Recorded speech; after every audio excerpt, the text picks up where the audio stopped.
Nukkle Hedd Comics Tuesday. It's fucking Tuesday. We got Lay in the building. We got Cap in the building. Cabs can't make it tonight, but he's here in spirit. On Lay. No, man, just chilling, brother, chilling. What's up, Cap? How you doing? Doing pretty good. Is that and father goes shamefully? That's my son. And the other guy goes shamefully. Orion goes, that's my father. Choose fear and hate to run your life. Something you can't do. That was wrong with me from the beginning.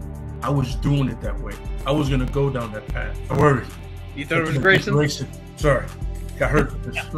Not him. Rack his brain for anybody that can help, and remembers. Freeze. The media. Randall Savage. Randall Savage. His knowledge and all other shit, and his capacity to learn. Absolutely. This is the only vegan I'll ever eat is grilled chicken wings, because that's like vegan to me. You know what I'm saying? Because the chicken wings are supposed to be fried, but you grill the chicken wings, you put it in some sauce, and give it some blue cheese. Is vegan. That's vegan. Like regular moo cow fuck milk, put it in some Honey Nut Cheerios, vegan, because Honey Nut Cheerios is good for your heart. You know what I'm saying? And I steal the question from Cabs. I got it right. I would also like to steal. I would also like to steal. I would also like to steal. You're too late. Wow. Word. He be like, I got a left elbow and a right elbow. I can break your face with any elbow. Make sure that you get elbowed in your elbow with an elbow. Got the arm ball, get the phone ball, get around with the bomb and the bomb ball. Daddy's gonna take you to Jersey Shore. Yo, what's going on, everybody? It is fucking Tuesday night. You know what that means, Nukkle Hedd Comics. And we starting off. Oh, I thought you was frozen already. I was about to be like, we starting off with Cap already frozen. Get it out the way.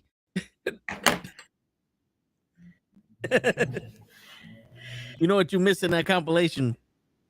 We was watching a fail compilation before we started. This little girl's watching TV, and the ceiling fell, and you see a leg hanging, and she's like, "Hey!" He's like, "That's me." Yeah. He fell through the roof. That's what you want to see during Christmas time, shit. But anyway, it is fucking. It's time. You hear me from the living room, huh? Is it that loud? I think that's how loud I am.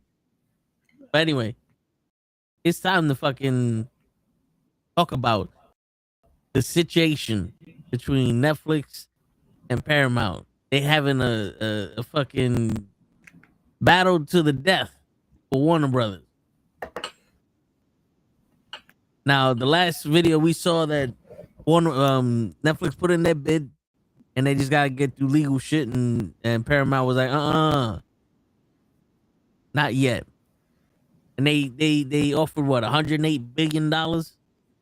2 of their kids, 5 of their kidneys, and a partridge in a pear tree. Cash. Yeah. There's been a major update. A hostile takeover bid has been initiated by Paramount. So essentially what they did is they came in and went directly to the shareholders. Not David Zaslav, not the dude who's running the fucking sale. Directly to the shareholders and went, hey, 33, I think, or $30 a share. All cash buyout for the entire company. Warner Brothers and the movie studio, the streaming studio, the networks, Discovery, everything. All in one shot. And their plan is to either persuade the shareholders to buy into this deal or get enough of the shareholders to buy in that they own a controlling stake in Warner Brothers. Therefore, they own Warner Brothers. And then they just buy out the rest of the people who didn't sell later. That's what they're attempting to do right now.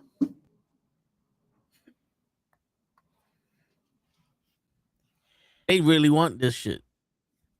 So this is a little bit of the history that we didn't get to in the short that I made. Yeah.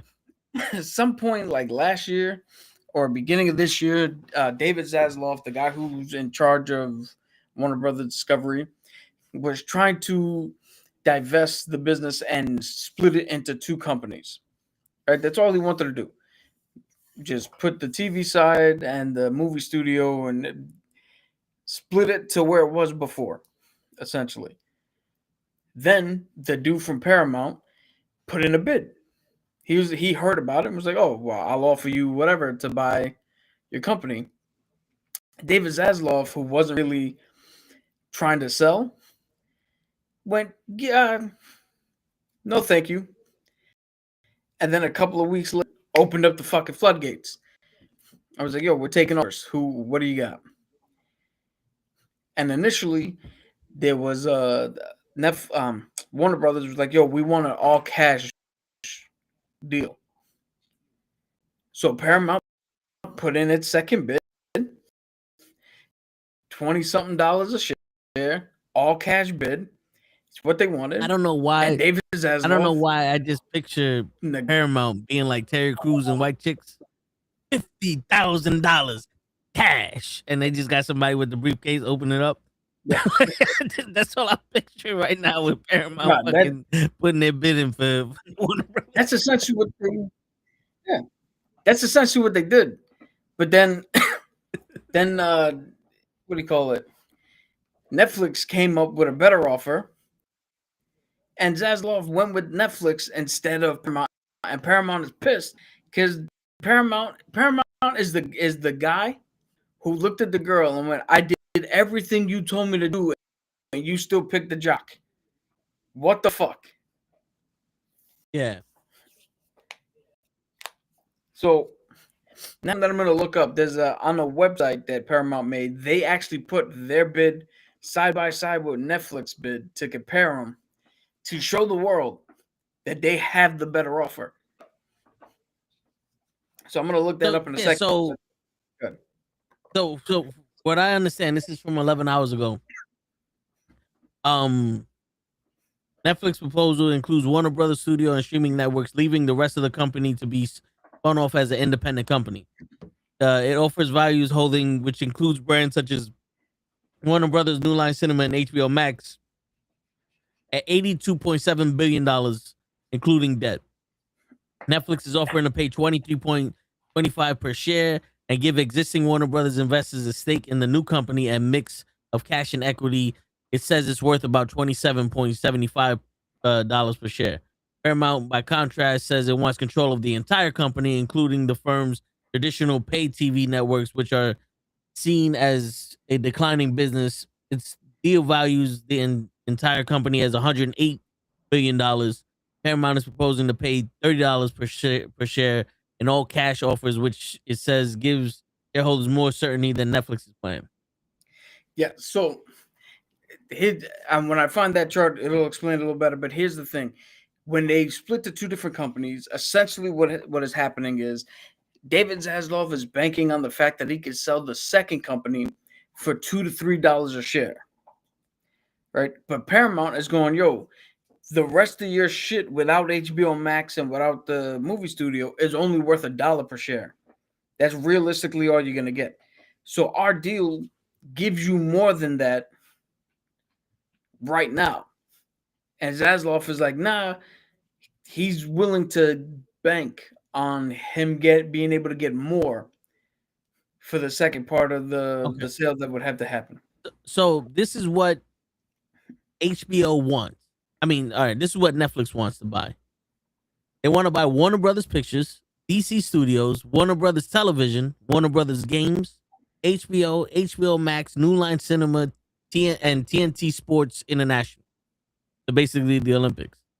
Well, Paramount deal wants to buy all that plus Discovery, Bleacher Report, HGTV, CNN, TVN, TNT, TLC, Eurosports, Nova, NCAA, I don't know what H is, Cartoon Network, Adult Swim, the NHL, Food Network, TBS, Discovery, MLB, TNT Sports, the Olympics, like, or what is that, CBS?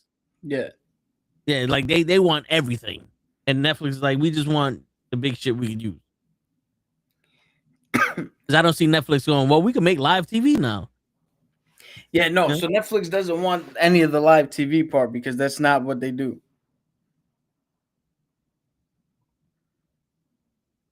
Shit, I didn't realize that Looney Tunes, is involved in this shit. Casablanca to Friends, Superman and Harry Potter, Sex in the City, Sopranos. All right. So this is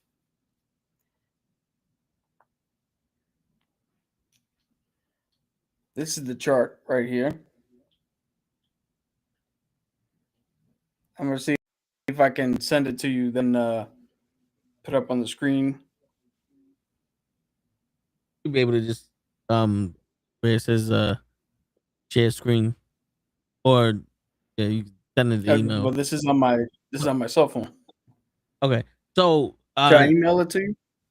yeah, HBO roughly has 120 million streaming customers, and Paramount has 79 million. So you add that shit together, we're at 200 million streaming services overnight.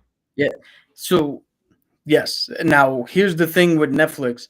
They're trying to say that if Netflix takes over HBO Max, they'll have 43% of the fucking market of streaming, which should cause a monopoly and should be part of the antitrust laws. But here's the fucking kicker. The guy who David Ellis and Larry Ellis. So David Ellis is the guy who owns Paramount. Larry Ellis is his father. Larry Ellis is a friend of the president of the United States. So David thinks he has an in with the fucking. We'll go over this in a second. Yeah. But he thinks he has an in with the regulatory part of the government, and he can get it. He can get this deal approved quick, which is literally what he's telling the shareholders. But over the weekend, the owner of Netflix, or the CEO of Netflix, had a meeting with Donald Trump and came out and was like, yo, based on what the meeting was, I think we're not going to have to worry as much as everybody thought.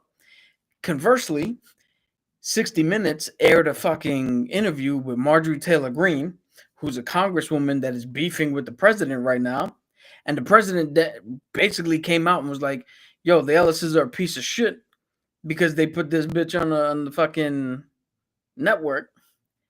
So now they might not have the end that they think they have because their network, their news division did their job. Jesus.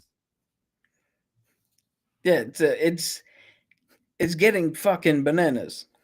But now, here's what this graph here shows. So as Toe was saying, Paramount's deal, right? These are the key considerations that they have. They want 100% of the company, where Netflix only wants certain parts of the business, right? The next part is they want $30 per share, where Netflix was offering $23 per share in terms of cash consideration, right? So straight cash, $23 of the whole offer per share from Netflix, the full 30 from Paramount. Total considerations when you offer the cash and whatever other incentives they have. Again, Paramount is like, yo, we got 30 straight. Netflix would be $27.75, which is what they were reported to be in the news, right? Then the total value of the offer is again $30 per share, where Netflix is $28.75 per share. So they're just trying to prove that money-wise, Netflix is the low offer. As to say, why would you take the low offer? I'm giving you more money. Yeah. And then the value currency, it's an all cash proposal from Paramount, where there's less certainty because the what Netflix is offering is the $28 in cash, and then the rest of it comes in stocks. And stocks is inherently a riskier business than just me handing you cash. Yeah.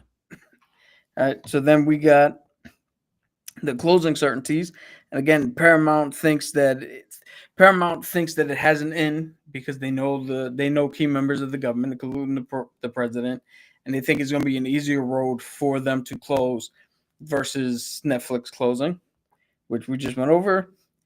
The timing, Paramount, Paramount thinks that they can get this deal done within 12 months, where they were just essentially saying Netflix, because of the regulatory problems they might have, this could take up from 1 year to 2 years. Who knows how long it's going to take? Then the final thing on here was, again, the regulatory commitment, where they essentially they almost kind of made a promise to pull all the strings they have, and they're like, well, Netflix does not have strings to pull.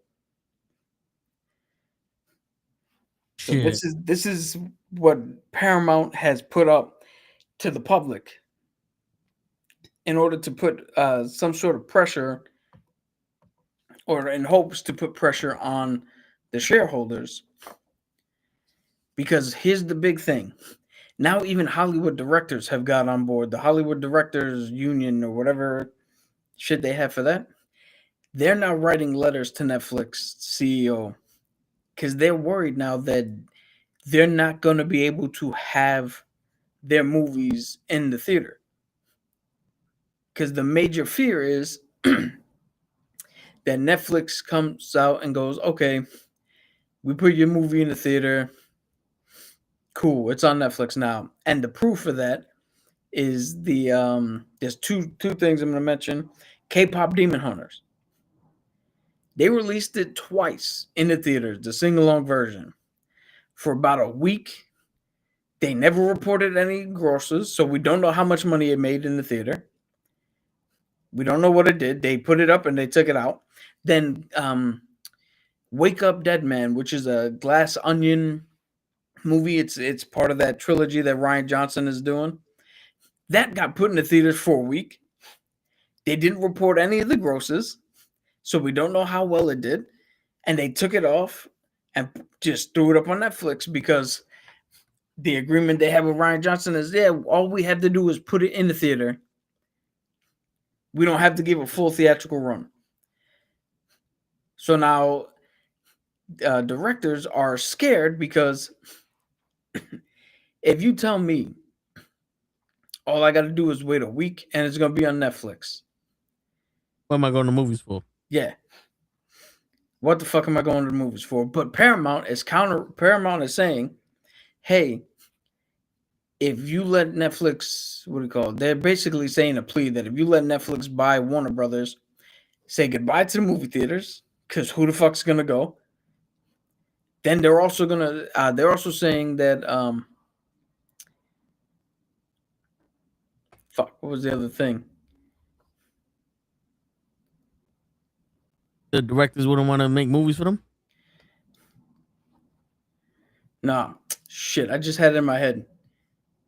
What the fuck the other considerations were? Oh, that they're now, because they have 43% of the market share for streaming, literally gonna just raise the prices. They can set the tone for whatever the fuck they want.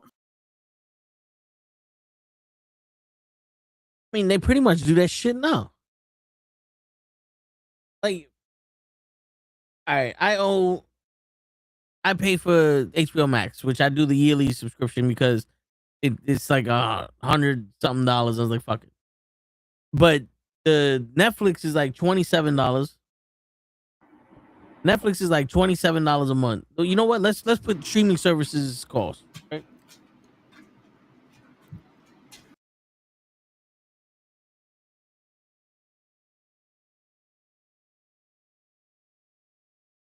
All right. Let's do this. Netflix is $7, is $8 to $25 a month. HBO Max is $9 to $20 a month. Disney Plus Hulu bundles from $12 a month. Amazon Prime $14 a month, or $9 standalone. Apple TV's $9 a month. Right? So if we're gonna just do that, oh, here you go. All right, this is a better breakdown because it has more of the streaming services. Netflix, let's just do the top tiers. Netflix, 25. But if you want 4K, it's 27 with the tax.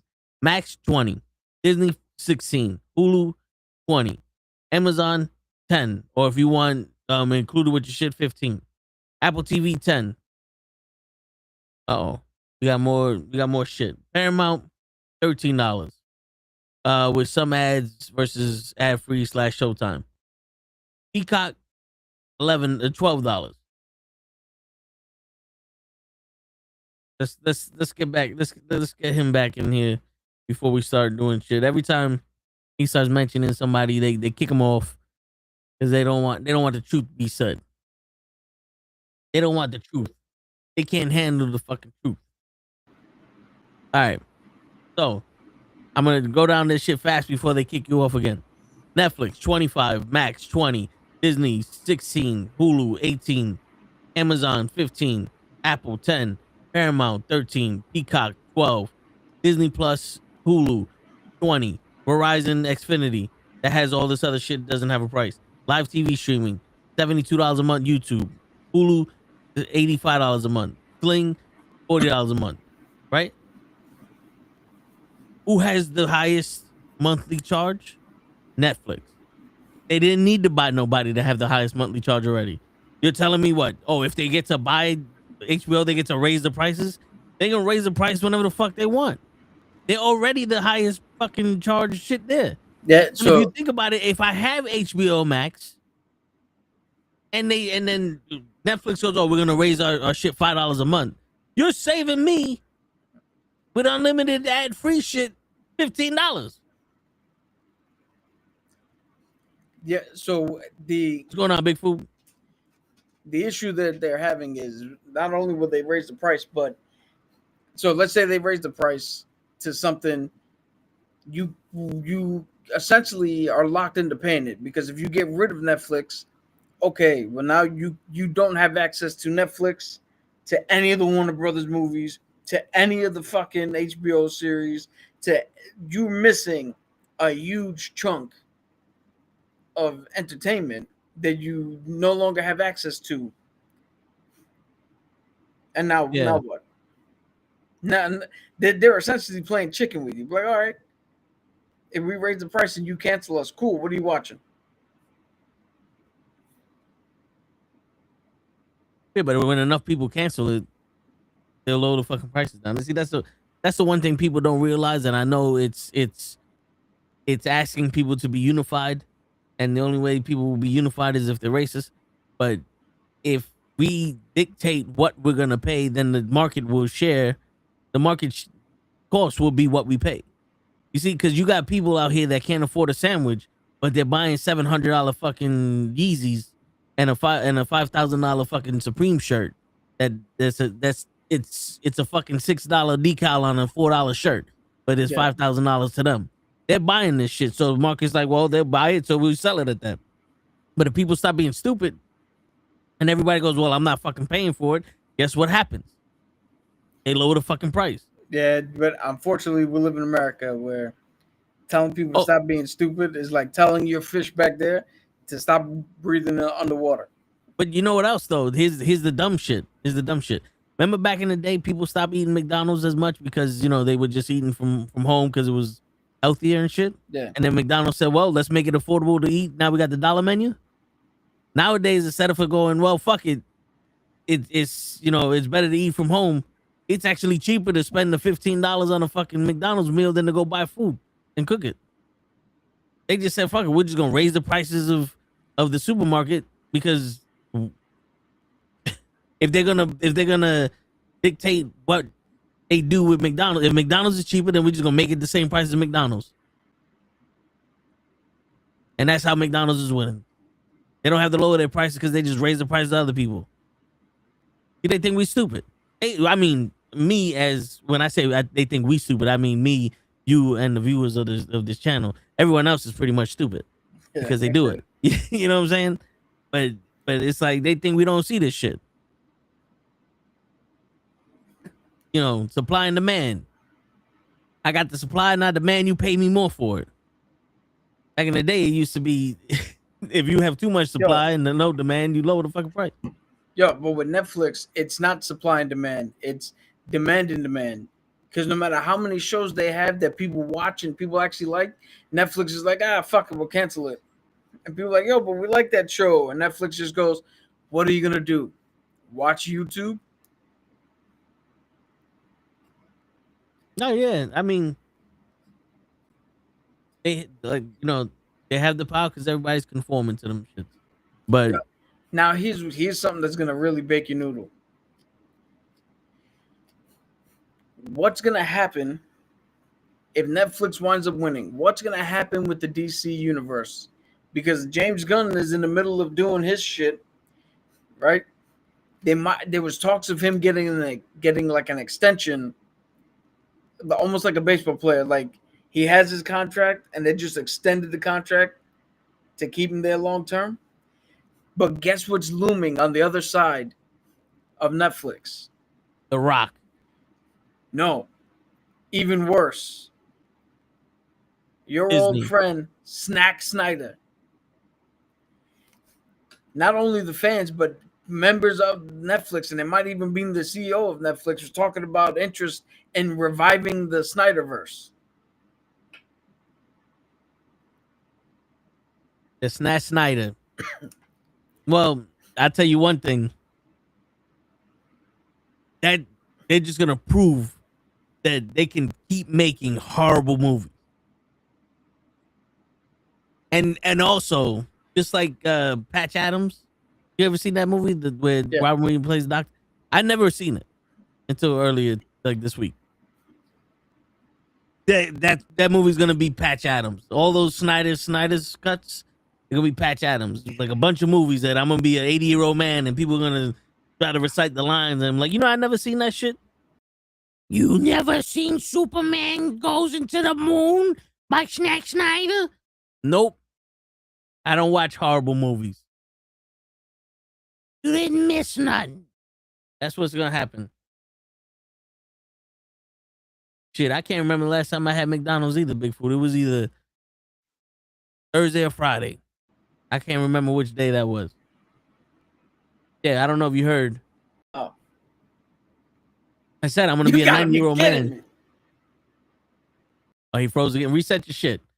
What about Pornhub? Pornhub's safe because nobody's touching the porn industry. They make too much money for people. They make too much money for people when they offer that shit for free on multiple fucking websites. You know what I'm saying? Yeah, that's how you know. All right. All I heard was, you gotta be fucking kidding me. And then you left again. We're gonna have to start showing you show cap. Cap enough. He's just coming and going all the time. Yeah, but like I was saying. No, just call me Mr. Enough. Yeah, for the fourth time today. You ain't see the Snack Snyder cut of the Superman Goes to the Moon? Nope, I don't watch bad movies. Oh, man, I sat through all 17 hours of the cut and it was horrible. He had that one line where he said, good morning. Yo, this is about to be bananas because Paramount has a hard on for this fucking company. They want it, and who knows now? Maybe a third party shows up out of the blue and goes, "I got you, $31 per share, half cash, half cookies and cream." You know what? I'm waiting for Disney to go, we'll give you $10 for each company you got. Yo, you what do you call it? You mentioned that here's something. I'm gonna find this pic real quick. This is a chart that's from another streamer. I have to give him his what do you call it? The proper credit for his work. So this is Dan Murrow. This is Dan Murrow. He does box office number reviews and shit like that. And he made a chart of the market share for all the major studios for this year so far. So from January 1st all the way into December 7th. And Paramount has only 6.4% of the entire market.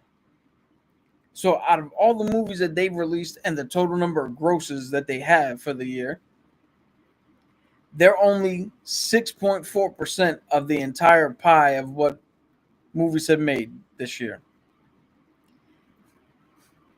Warner Brothers is 23.6% of this pie.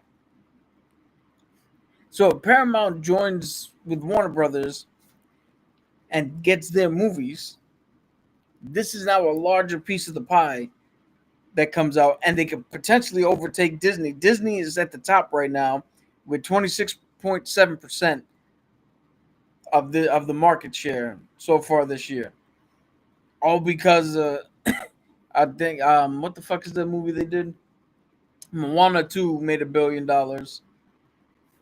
And Zootopia 2 is doing pretty good too.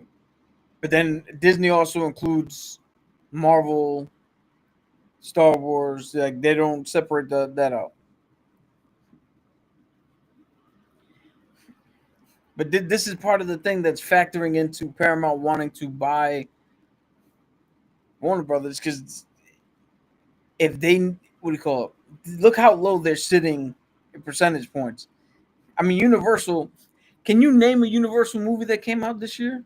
No.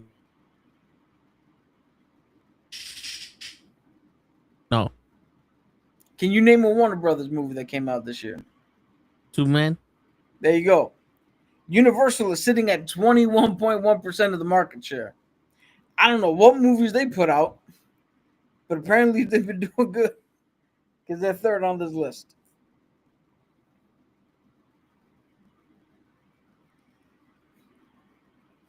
And it's funny, if you look at, according to his chart, from September till now.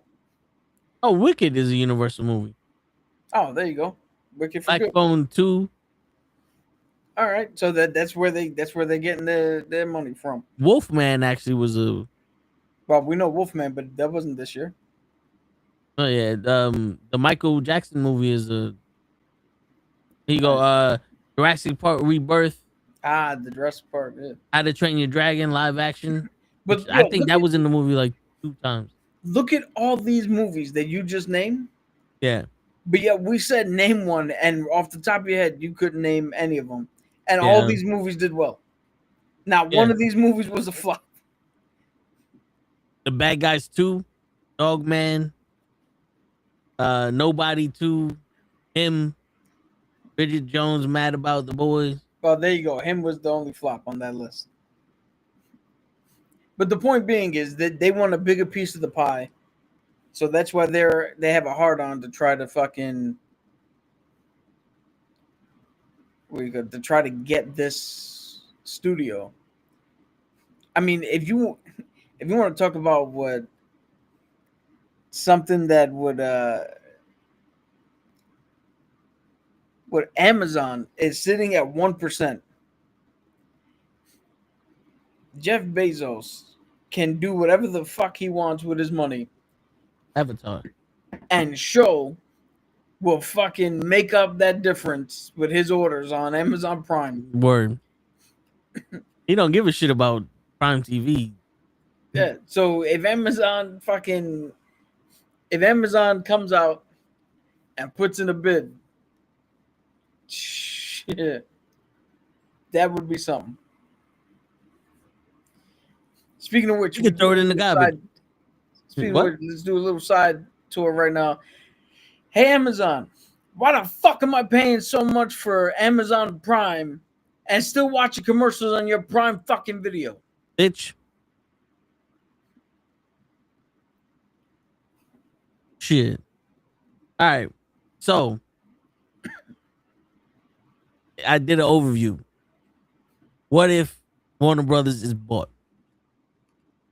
The DC Universe future depends heavily on the new owner, rumored to be Netflix or Paramount, but expect potential shifts in creative control. James Gunn's DCU might change. Increased focus on streaming / gaming, possible consideration of IP, HBO Max assets go to Netflix, and big impacts on theatrical releases as the new parent company integrates or streamlines DC's massive franchise into their broader strategies, creating uncertainty but also new opportunities for expansion or restriction. So basically, it can either go, we're gonna compete with Marvel, or fuck you. Yo, there might be a small scenario, right, where Netflix wins. Netflix gets Warner Brothers. They get all that content they want. But they realize that DC is going to be a lost leader for them. They can't pump enough money into DC to do what they need to do. And James Gunn is like, fuck that. I'm not putting shit in on streaming when it should be in theaters.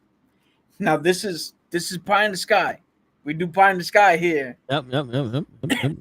But there might be a pie in the sky where Netflix buys everything, but has to sell DC off. And here comes the mouse. And now Star Wars, Marvel, and DC are all under one umbrella. Shit.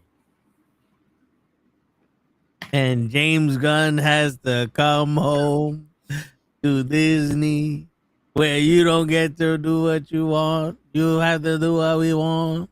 And we just hired a woman that doesn't know shit about DC comics, but she knows a lot about being gay. So be prepared for shit like that, James Gunn. Be prepared. Because that was the problem with Star Wars, right? It wanted Star Wars to turn gay. No, that wasn't the initial problem with it. Oh, all right.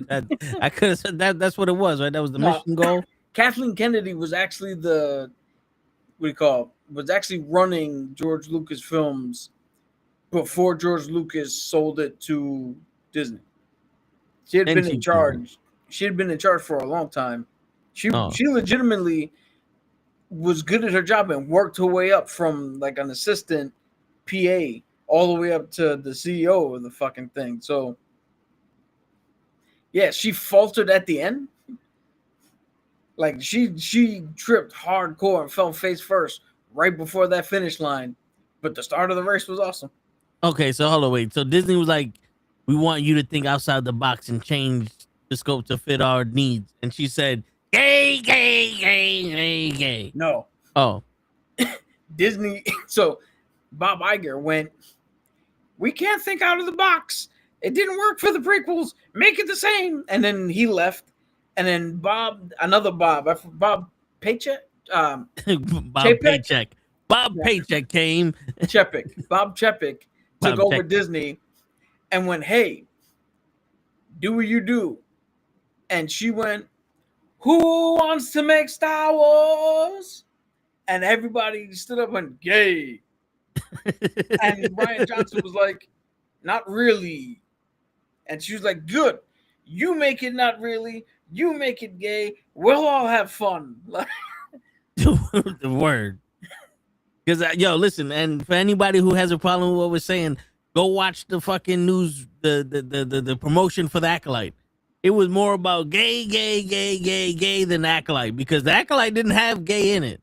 It just had sisters and two mothers. Yeah, which is hilarious. Lesbian space witches, and the main character was just in love with the dude who was training her. Yeah. Yeah, and then they went on this whole gay shit. Which, you could be all you want. You could be like the United States and they, what is it? Be all that you can be. United States Army. That's the Army one, right? The Army. Yeah. You can do all that shit here. We don't give a fuck. But God damn it, you selling a fight to a movie about peace. Like I don't know what happened there. That was they said if it didn't work for She-Hulk or for wrestling, it's gonna work for Star Wars. Let's make a show and hire people that don't know anything about the show. We're gonna make a comedy with people that ain't funny. We're gonna make a lawyer show with people that don't know law, and we're gonna make a wrestling show that people don't know who the fuck the wrestlers are. Hey, We're gonna make. just remember, it is a detriment to write a show or to create a show with writers who actually like what the show's about. You know what the crazy And shit is? that is a paraphrase coming straight from fucking Kevin Feige, who said it was an issue getting writers who are working with writers who actually love the fucking characters they're writing. You know what the problem is? It's clearly an issue with Mayo. It's clearly an issue with Henry Cavill, who got kicked off the Witcher set because he was like, "Yo, but this is not how it goes." The problem is that I foresee is that one, they're probably not writing about the characters they want, or two, they're so focused on fitting everything into 8 episodes than they are about telling a fucking story. Because if you think about it, a lot of the shows we watch is like, yo, this is kind of stupid. Every episode had its own little stupid shit, and then it was like, oh, and by the way, it fits in this way. Like, everyone died. How did everyone die? Well, before we tell you that, he goes, this guy who's guilty. Oh, they must have died crazy. How did they die? Trinity just turned their brains off. Why is he worried about it? He was there. No, wait a minute. He was being choked and she saved his life. Why is he forever in a bubble? And why did he kill himself? Aha! Now we got you questioning things, and that's what we want. No, what? They were really like, please ask all the questions. Please don't say that we're just clearly killing off the white guy for some fucking reason. Like, we want you to ask all the questions you have. Just don't do it after you watch the show. Do it before, because we don't have answers to those questions after you watch it. Gay. Remember, one of these women in here are gay. Don't worry about the plot. Don't worry about it. And this is the best part about it is you can tell someone there knew something because she bled the kyber crystal. Yeah. That's every time I heard about cleansing a kyber crystal or bleeding a kyber crystal, it's all in y'all telling me this shit happened in books. It never happened in TV. It never happened in Lucasfilms. It never happened nowhere. Even Ahsoka, it happened off screen in a book. It didn't happen in Clone Wars. And now all of a sudden you did it. It's like, hold up, you knew something and you fucked up. You fucked up. Now, this is my theory. Maybe I could be wrong, but I think the goal for writing a good TV show is for writing a show about someone and then having the elements of the world around it. Like reading the Bane book. It's about Bane. How he got the name Bane because his name isn't Bane, and how he became a Sith and all this other shit. And then they have the law of the Force and the Jedi and the Sith around it. Like if you made a TV show about me and you, in the background you hear shit about Trump and you know the stupid shit that the red pill is doing and all that, but that's not our lives. But that would be the shit that you throw in a little bit here to acclimate people and let them know, oh, we're talking about this. Okay, this is what's going on here. This is what the world he's living. The world is existing as you're doing something. Yes.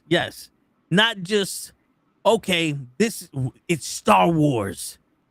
And we're gonna just throw shit in there and then remember there's Star Wars. Like, no, wait a minute. This don't make no sense because Star Wars, honey, does not fit in here. None of the Jedi were Jediing. How did the little girl come up with a plan if you got a Jedi Master here? The Jedi Master couldn't find a way to capture someone, and the plan was basically stay here until she gets here. Fuck you went to Jedi school for?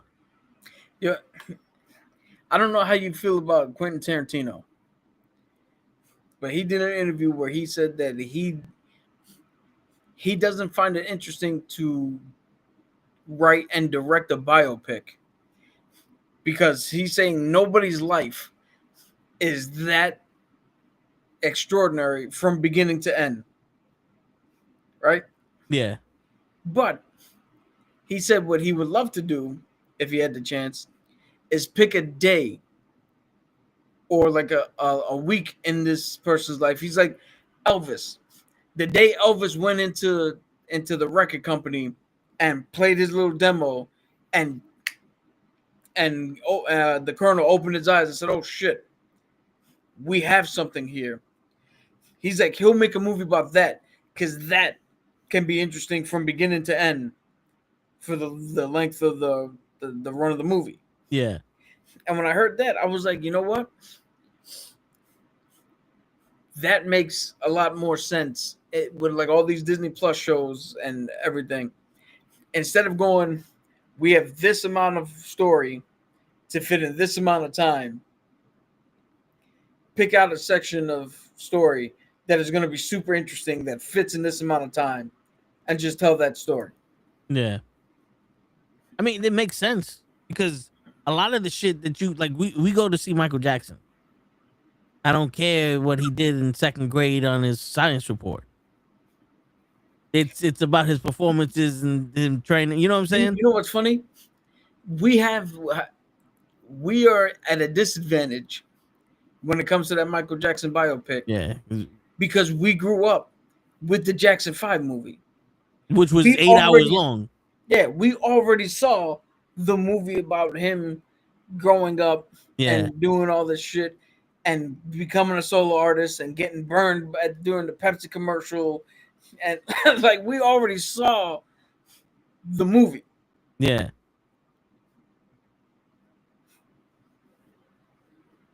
Yeah, but it's also kind of like the Smash Machine, where like it had. Don't get me all right. So The Rock is up for Best Actor award, right? For the Golden Globe. Yeah, Golden Globe. But that movie was like a timepiece. It was when he started MMA to when he lost the tournament. Because apparently there was still more fights in his career and all that. It was just, I guess it was the time he started taking pain pills and then got over them.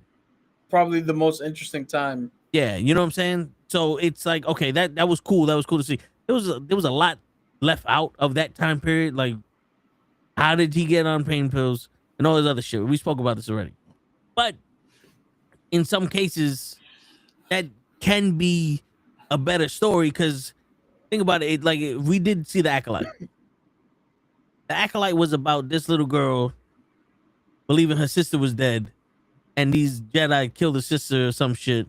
But she was trained by it's like you got a whole series here that you fit into a movie because that show is pretty much what a movie that they just split up into different episodes. Yeah. So you made a three movie arc in one season.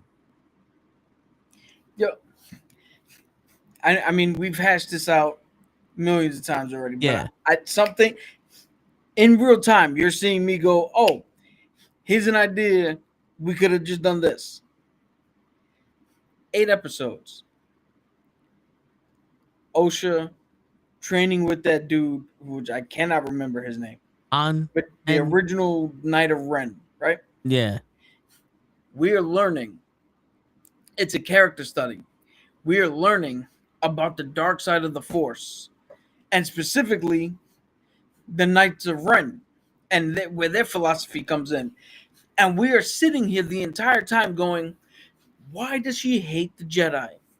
Why the fuck does she hate the Jedi? How did she get to this point?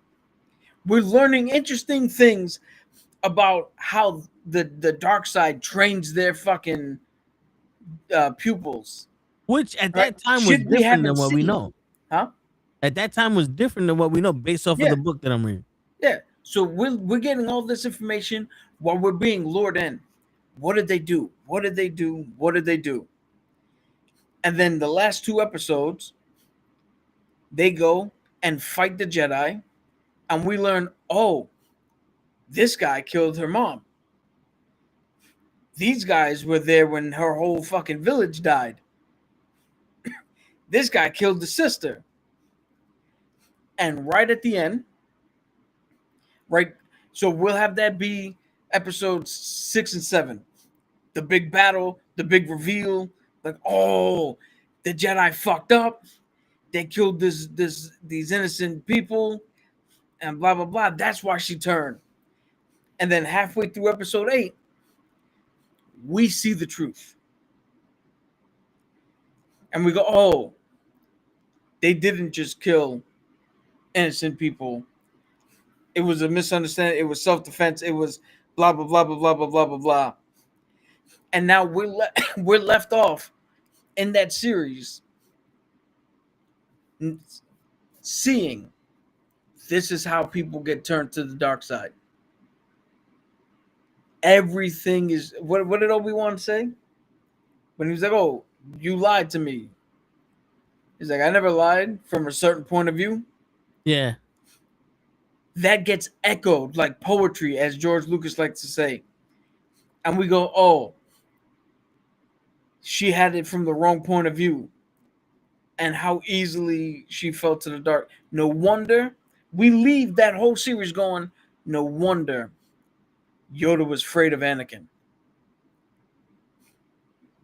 Because Anakin was just as easily manipulated to look at the wrong point of view, like Osha was. And you still get everything you want that happened in that show. But look the framing of it. Look how more interesting of a show we get. And you don't have to worry about run times and blah, blah, blah, because the meat of the show is us learning the other way of the Force. And then that also can set up like, all right, that's the Knights of Ren, right? Then you have the Knights of Ren, and then the Knights of Ren go not extinct, but they go hiding, and then you have the Inquisitors. Anakin learned from the Knights of Ren. He made his Inquisitors because you can only have one master and one apprentice underneath the Sith law. But now he has Inquisitors who aren't Sith Lords. You know, shit like that, where it's like, okay, we see the evolution of it. Which I would hope, if you're having a whole movie or show about an entire ecosystem of things, that you would do that. Like if they made a Marvel movie, or a Marvel TV show, I would hope something would lend itself to another Marvel fucking thing. You know what I'm saying? Like if you can't have Mr. Wonderful or Wonder Man, you can't have Wonder Man come out and everything completely goes against what they said in the MCU. Time travel doesn't exist. There's no real powers. Fucking everything is a movie. You know, like, and it's like, wait, what? You know what I'm saying? Yeah, he walks past the studio lot, and there's a poster for Endgame. Yeah, and it says Robert Downey Jr. as Tony Stark. Yeah, and it's like, wait, what? Is then you're just like, wait, you're fucking everything up. But then if that one little thing, this is universe such and such. Well, yeah, there's technically an Iron Man in this universe, but it's a movie character. Then it's like, okay, it fits in the rest of the MCU just for that one little thing. You know? But this doesn't fit in anything except for the clothes. Because also the erase her memory. Huh? When she erased her memory, her sister's memory. Oh. You ever see anybody else have their memory erased? Like, you want to talk about George Lucas didn't find any of the books canon. They did a lot of shit from the books. Erasing memories, bleeding fucking kyber crystals, magic, fucking cloning chicks and all this other shit, trying to make one ultimate power. There's a lot of shit from the books in this. Yeah. So, getting back to our main topic a little. Oh, yeah, go ahead. No, what do you want to say? No, I was going to ask you about if one of them had to buy Warner Brothers, which one would you want? I was just about to ask you the same fucking question. So, yesterday's show asked me this question, and I gave him a brief answer, but I'll give you another answer. I'll give you a longer answer, and I want your opinion on it. I would say Netflix, for the fact that they already have proven they can make TV shows with characters with Daredevil, Luke Cage, Jessica Jones, the Defenders, all that. So they already proven that they can make good TV shows based off of these characters. Now with them being able to make movies and shit, now here's the beautiful part. You can make, let's say, a Superman movie, put that in the theaters, a Batman movie, put that in the theaters, but you have a Harley Quinn movie like they did before, throw that on Netflix. You can make every movie you want to now. Now it doesn't have the subject. It doesn't have to be subjugated to. We needed to go in the theaters because now it's like I can just throw it on this. I can make a Nightwing movie and throw it on Netflix and not have to worry about the box office because it's gonna be on Netflix. So that would be my advantage to Netflix having DC because they had Marvel, they had comic book characters, and if they wanted to do something with it, they already showed they can. And I don't know, and Paramount tried to do something with Halo, and from what I understand, that shit was trash. Yeah. It's on Netflix right now, I think. The Halo shit? It's either on Netflix or Amazon. Oh, all right. So one, what do you think about my assessment? Two, what would your answer be? So one, what would your answer be? Then we can talk about. So I have two answers too. I have the selfish answer, and I have my legitimate answer. Okay. My selfish answer is I want Netflix to buy it because I'm not buying fucking Paramount Plus. We already have the fucking app. We don't need fit. We got rid of cable because cable was getting ridiculously high priced. I was paying almost $400 a month for cable, which we weren't even using because we were watching apps. Yeah, we was watching Hulu. Yeah, so now what the fuck do I want to pay $400 in different apps? Fuck that. But in all reality, I think the movie theater business will die out. What up, Leon? If Netflix buys it, because what does Netflix care? So big directors don't want to work with your division of Warner Brothers. Okay. But you still own the entire back catalog of movies, TV shows. Shit. Peacock had a huge bump in fucking subscriptions when they said, hey, we're going to put Friends, the entire series of Friends, on Peacock. Huge bump in subscription. You don't think Netflix is going to get a huge bump in subscriptions where they're like, yo, every Harry Potter, every Superman that's ever Big been Bang made, Theory, every Sheldon. Big Bang Theory, every fucking thing is right here. Yeah, all the Supermans, or the Batman cartoons. Oh, but we want these movies. Okay. Who wants to do a Superman movie? Well, I'm not going to do it because you won't put it in the theaters. Cool. Who's going to want to do a Superman movie? You'll do it? All right. We'll get him to do it. He doesn't give a shit. Yeah. And, yo, am I bugging or did the quality of Netflix movies go up? You're bugging. No, what was the last Netflix movie we saw? The last Netflix movie I saw was, what was the name of it? Give me 1 second, because... Well, Happy Gilmore sucked, so no, it wouldn't be Happy Gilmore. How the fuck do you... Idris Elba.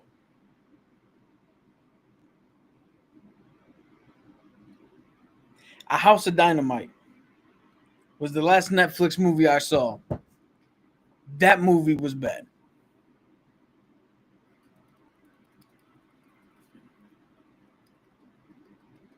Okay, yeah. So, recently released Jake Kelly, I don't know what that is.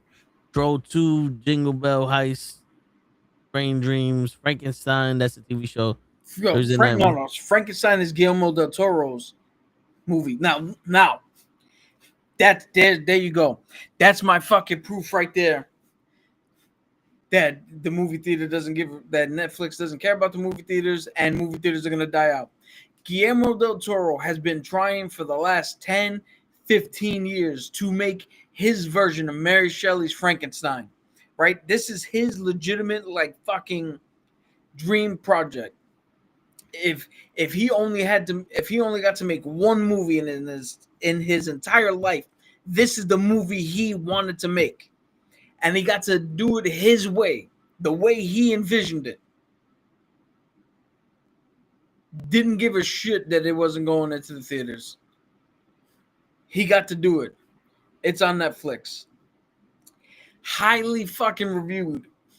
Highly touted. Everybody who's seen it has said this is one of the best retellings of Frankenstein they've ever seen. I haven't seen it yet. It's on my list of things to watch. But, okay.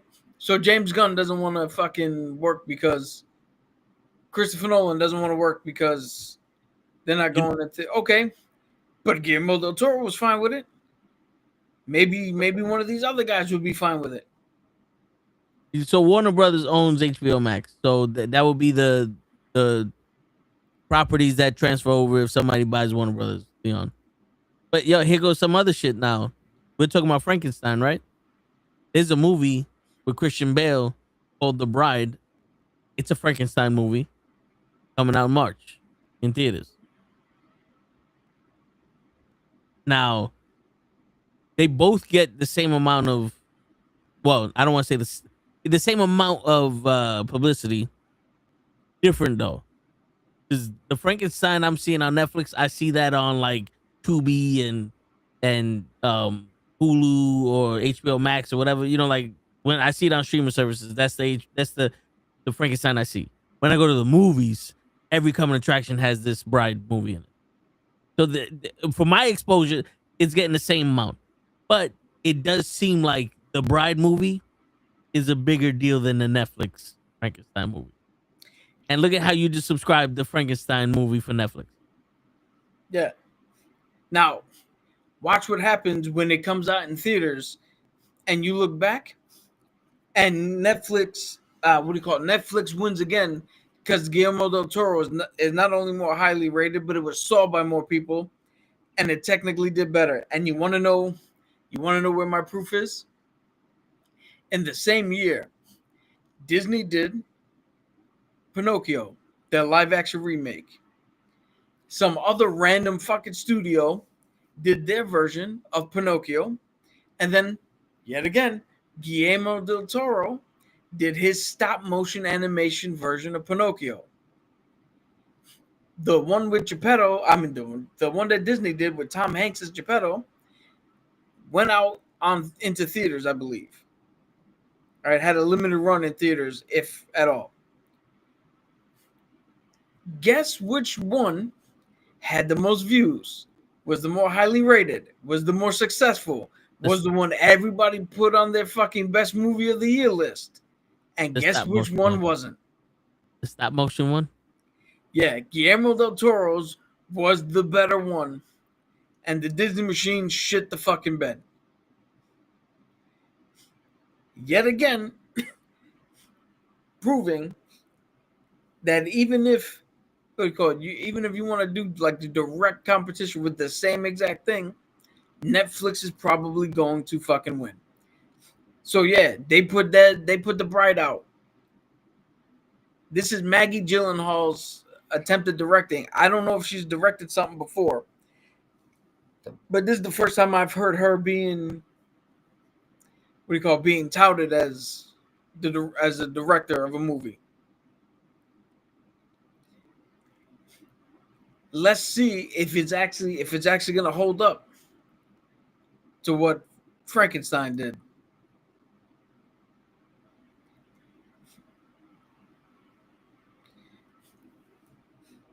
So there's proof all around that so far Netflix has been winning these little battles here and there. You know what's funny? I thought the Bride of Frankenstein was Lady Gaga. Was who? I thought Lady Gaga was playing the Bride of Frankenstein. Nah, the girl kind of looks like her. Jesse Buckley or them. No, but I hear you. Yeah, I mean,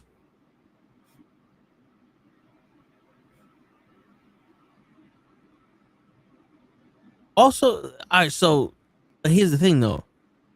Wouldn't this also benefit? Like, let's say if Netflix was like, "Yo, we could have put this out in the theater," and then they realized, like, okay, maybe we could put a big Superman movie out in the theater, make that, and then throw it in the Netflix machine, the way Disney does, or Marvel does, whatever, and make double the money with the big movies like that. Because from what I'm hearing,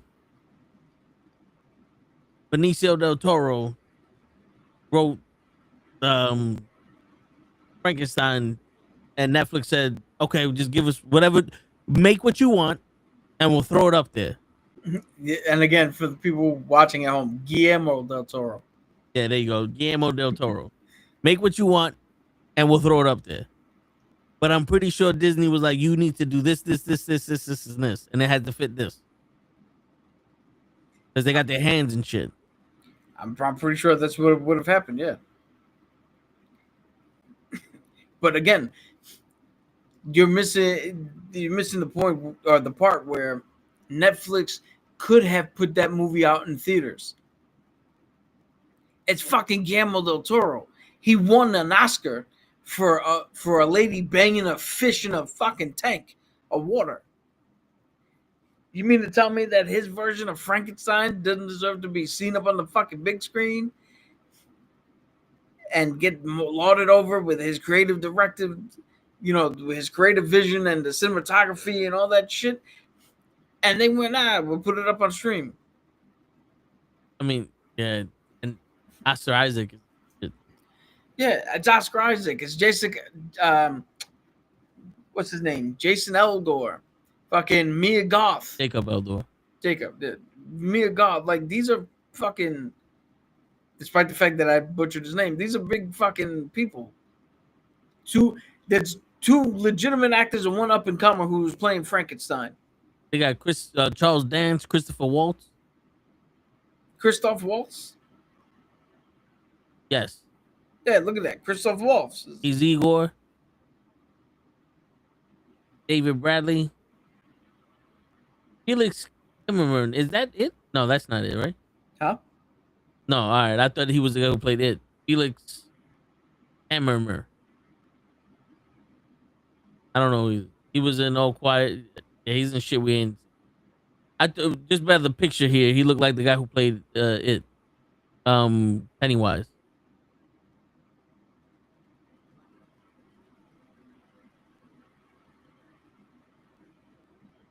And the benefit, Frankenstein was decent. Okay, so you saw it, Leon. The benefit of having shit in Netflix is that it's always there. Because I didn't know that this shit came out weeks ago. There's already a fucking honest trailer for it. Yo, so the movie had a limited theatrical run on October 17th.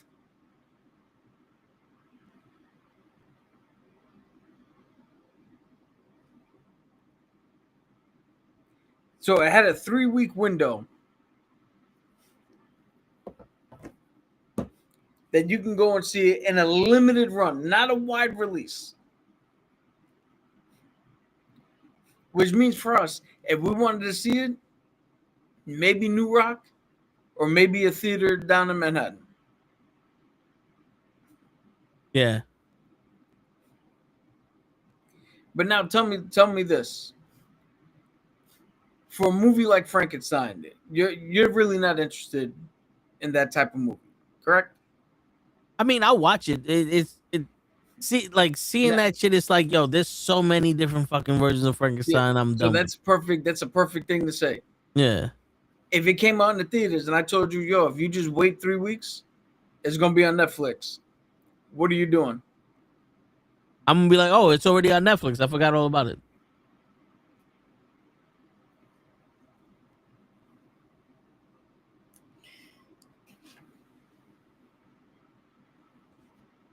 All right, so here you go.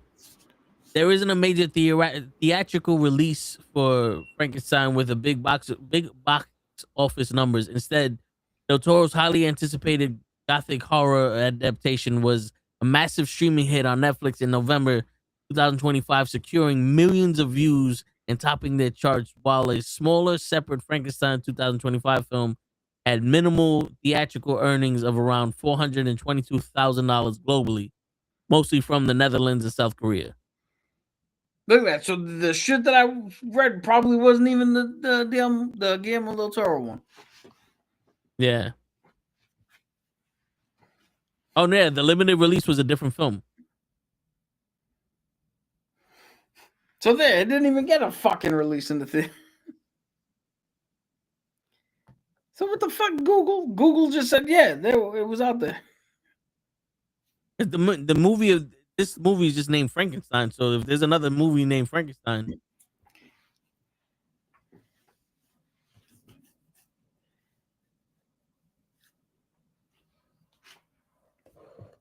let's see if there's any viewing numbers. Okay, Del Toro's Frankenstein was a huge hit in Netflix, launching with 29.1 million views in the first 3 days, and becoming the #1 English film, ranking as one of the year's biggest debuts, attracting over 62.9 million views in 10 days. Yo, and dominating charts with massive minutes watched, especially in the US. What was the 3-day number? 29 million? 29.1 million in 3 days. Hold on. Yo, you got to see the minutes charted. 29.1 million, right? Yeah. What is the average ticket price right now? $18. All right, so let's go with $18. 3-day total. If you translated Netflix views to the people who actually went to the theater to watch, okay, that would be its opening weekend. $523 million. Yes. Shit. That right now in its opening Avatar. weekend, that would be the #1 movie this year. Not a single movie would have opened up higher than that. Yeah, but doesn't that say more to us? Doesn't that say more to people where it's like, yo, I don't want to go to the theaters? Because here goes a better question for you. Let's say we pay $30 a month for Netflix, and we pay $30 a month for unlimited movies at the movie theater. How much more willing will we be able to go and watch Frankenstein in the movie theater? You know what's funny? You know this. I had Movie Pass when Movie Pass first came out, and it was you pay $10, you go see whatever the fuck you want, whenever you want. And I don't even think I used it once. Yo, but when I had it with Kay, we went 2-3 times a week. We was like, yo, this movie's out. All right, let's go watch it. But just think about it. I think that's the advantage of Netflix. You already got my $30 for the month to watch this. So I get to watch it for free. That's in my head. Even though I paid for it, I get to watch it for free. Where fucking the theater, I have to pay individually. So now I have to budget this shit out. Right? So if we did pay $30 a month, and it's like, okay, I get to watch this for free, a lot more people will go to the movie theaters. They have these plans for like AMC and Regal and all that other shit. I don't think it's working because of the fact that now, even though I get to watch this shit for free with this membership, the movie's only out for 26 minutes. The movie comes out on Wednesday. It's in 3 theaters in my movie theater. On Thursday, it's no longer in the movie theater. Because that's the biggest problem with going to the theaters. Let's say we take the money out of it. Going to the theaters, finding time to go to the theaters to watch this shit is a lot more tedious than just, it's 3 o'clock in the morning. I can watch it whenever the fuck I want. Yeah. You know what I'm saying? And think about this. Now, you take that same number. You did it by 18. So let's say $27 was the membership fee, right? So we're gonna add $9. Let's add $10. That's another 0. If 29, I did the calculation for that number times 30 a month for Netflix. okay. $873 million Yeah, because everybody paid $30 to watch. in 3 days. That's less than what they're offering. Fucking, I mean that. Yo, I do fucking 62.9 million times 30. Hold on. 62.9. God damn it.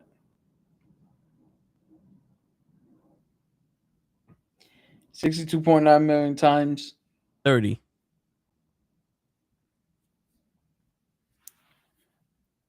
$1.8 billion. That's how much they're offering to buy Warner Brothers. Frankenstein just bought Warner Brothers. Yeah, if the math, if our math is correct, yeah. Frankenstein, one movie, just bought Warner Brothers. Then you wonder why they want just the movies and the streaming shit. Now, look at the amount of minutes watched was 1.25 billion viewing minutes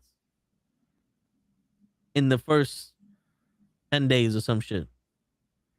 In the first full week. 1.25 billion minutes. Now, how long was the film? Gotta go back.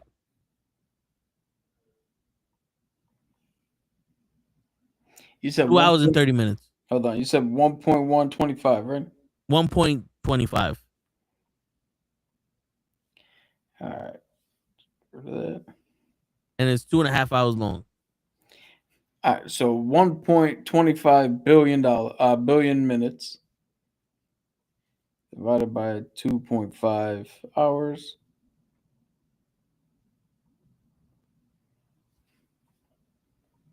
No, it's not 2.5 hours. It's 190 minutes.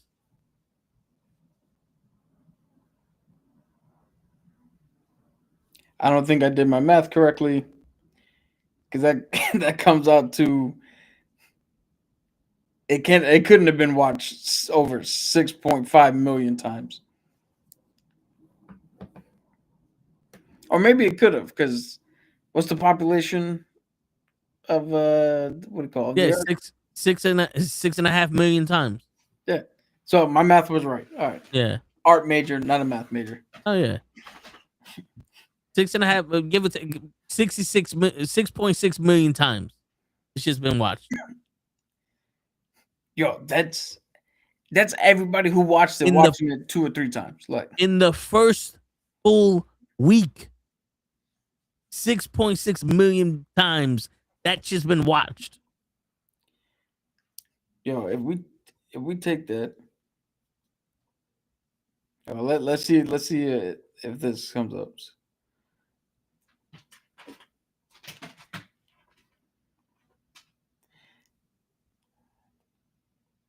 I don't think Paramount has anything that could fucking go against Netflix.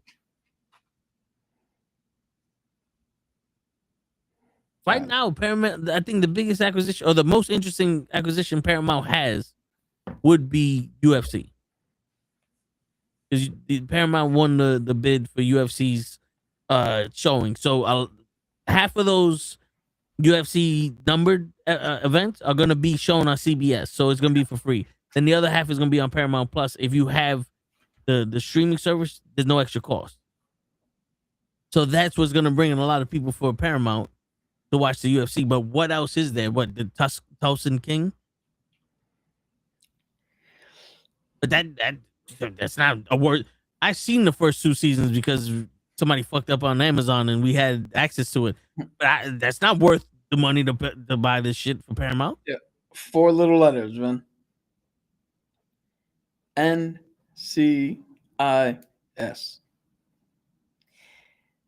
It's the only thing that's keeping the TV network alive.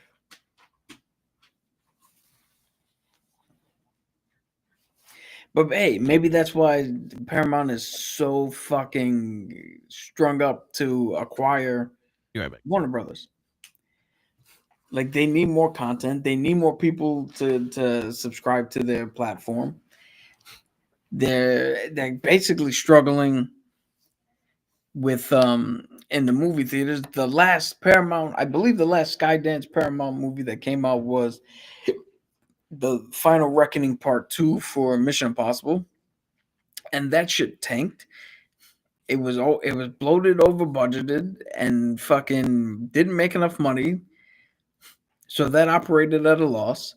We just said that it had what 6 to 7% of the fucking market share, which is nothing. That's like you walking in. There's a pizza pie. Everybody got 2 slices. You got 1.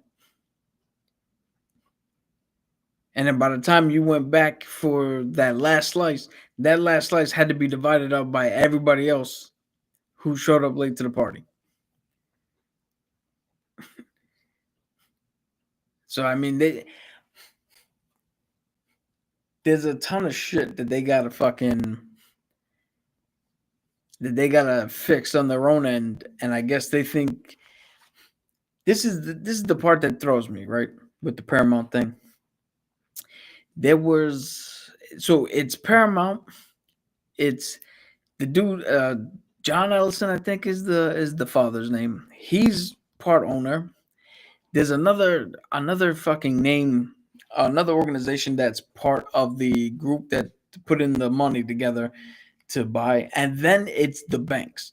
And 54 million? No, because it's $108 billion. So $54 billion is what the bank is going to throw in cash-wise, which means Paramount Skydance would inherit $54 billion of debt just to buy Netflix, just to buy Warner Brothers. So you're starting out with a purchase that cost you $54 billion.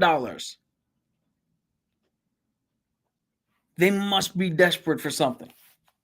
Now, this is something I just remembered in the reporting that we didn't get to cover just yet.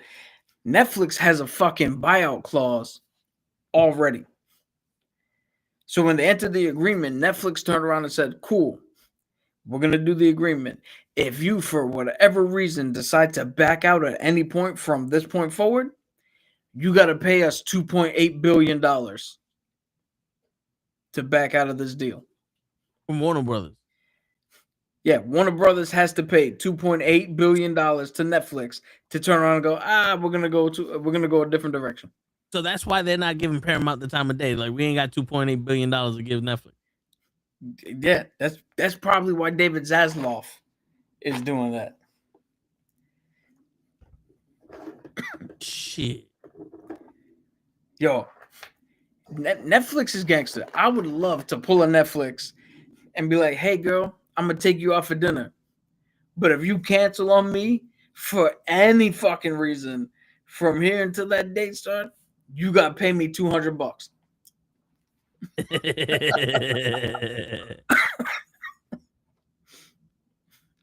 Shit. I'm on the Paramount site now, and like I said, the UFC is the only thing that I'm interested in. They got Novocaine, The Smurfs, Naked Gun, Mission Impossible, Gladiator 2, Better Man. I don't care about none of that shit. Dexter. They have Tony and Ziva, which, I mean, I've been so far out of NCIS that I don't really give a shit about them right now. I know they got a child. And 1923 is the beginning of Yellowstone. And I'm like, I liked Yellowstone, but I didn't like it because your grandpappy fucking fought wolves for the land. You know what I'm saying? Like you're doing too much shit here now. You went 100 years in the past to tell me a story. This will literally have nothing to do with Yellowstone. Well, they did that because they got Helen Mirren and Harrison Ford. Oh, because they look 100 years old? Yeah. Like, these people wouldn't be able to survive 20 years for Kevin Costner to grow up. What did you guys think of Sinners? I had 50-50 opinion about it. I enjoyed Sinners for its originality and the fact that they kept very close to all of the vampire lore. Like everything that like if like it's not these vampires are special. They don't get hurt by silver. No. Everything you believe a vampire to be, that was the vampire that showed up. You know what I'm saying? That's I dig it. I dig that. What you thought about that? If you're gonna go percentage wise and you're at 50-50, I'm at 80-20. Very enjoyable movie. A few things that I'm really like wasn't part of, or there's a few things that happened that I wasn't a part of the audience that they were trying to connect with. But overall, 80-20, I thought it was good.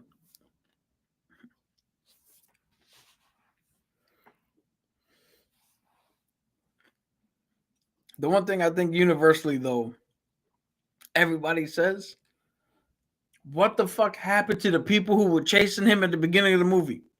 Yeah, the engine. They showed up at the KKK house and went, you know what? Fuck it. Let them kill everybody here, and just left.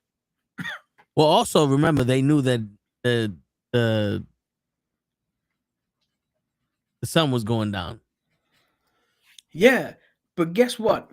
A little red-headed orphan girl once told me that the sun will come out tomorrow. Well, the sun didn't come out until the next day. That all happened in one night. No, it did. That did not happen in one night.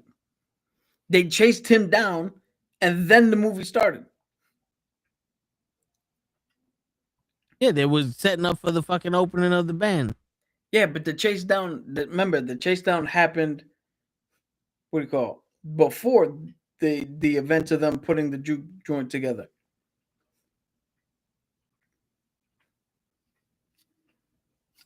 So having well, I think the symbolization of the twin brothers was one was the Italian mob and one was the Irish mob or some shit like that. Yeah. That I think that's what was the point of two. Michael B. Jordan. Well, no, the point of two was the dichotomy of the family man who's stern business. We have to run this correctly, juxtaposed with the freedom of the other brother who was with whoever he wanted. Don't worry about it. They'll pay whatever they can. We're just trying to live in the moment, because that was juxtaposed with the music, where the father was like, yo, play music for the church. Play music that's good for the soul. But if you go out there, that music's for the devil. Okay. I think that's what the symbolism was. The guy who played the main vampire deserves it. I mean, he did pretty good. I think he might be up for a Golden Globe. I'm gonna check that. I know the movie's up for a Golden Globe.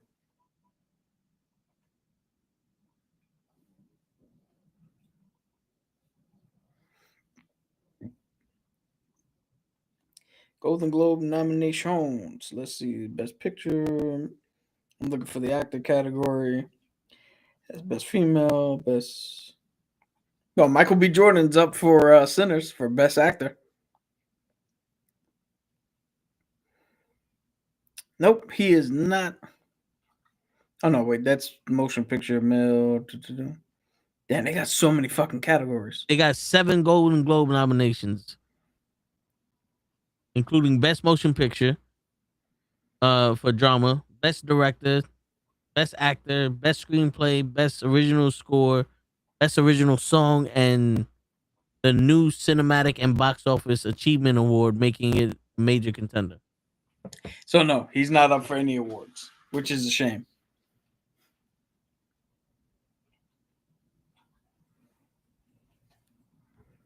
Because that was one of the first. Good. So besides the movie itself, there's only 3 people up for Golden Globes, and that's Michael B. Jordan.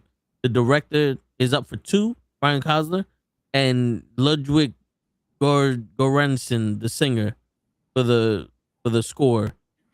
He's up for a nomination. So those are only 3 people from the movie that are up. Which, not for nothing, why wouldn't you have like best what is that shit called? The second actor. Supporting. Best supporting actor. I was just looking up so their categories are weird because they have like best actor in a drama and then best actor in a comedy or musical, and then same for supporting. And I don't think he did good enough for best supporting nod in like a drama film, because this isn't a drama film. But it's also not a musical or comedy, even though music is part. Yeah. But here's how dumb the It's Golden in the Globes. drama section though. This is how stupid the Golden Globes are. The Martian won for Best Picture in a comedy or drama or musical field. The movie about Matt Damon getting stuck on Mars and engineering having to figure out how to get him home and him trying to figure out how to survive on Mars. That dramatic movie is best comedy or musical. The Bear, which is a fucking TV show at the Daytime Emmys, always gets put in a fucking comedy category. It's a drama show about people who run a fucking restaurant. Yeah. Yeah. Speaking of that, so he goes the nominees for the best male actor in a motion picture for drama. Joel Edgerton. Joel Dream, Edgerton. Train Dreams. Oscar Isaac for Frankenstein. Dwayne The Rock Johnson for The Smashing Machine. I know it says Dwayne Johnson, but I'm gonna call him The Rock. Yeah, the Martian one for comedy. Yeah. Michael B. Jordan for Sinners. Wagner Maruna for Secret Agent, which I don't know that is, but that one is, and Jeremy Allen White for Springsteen, Deliver Me From Nowhere. Those are the motion picture. Those are the best actors.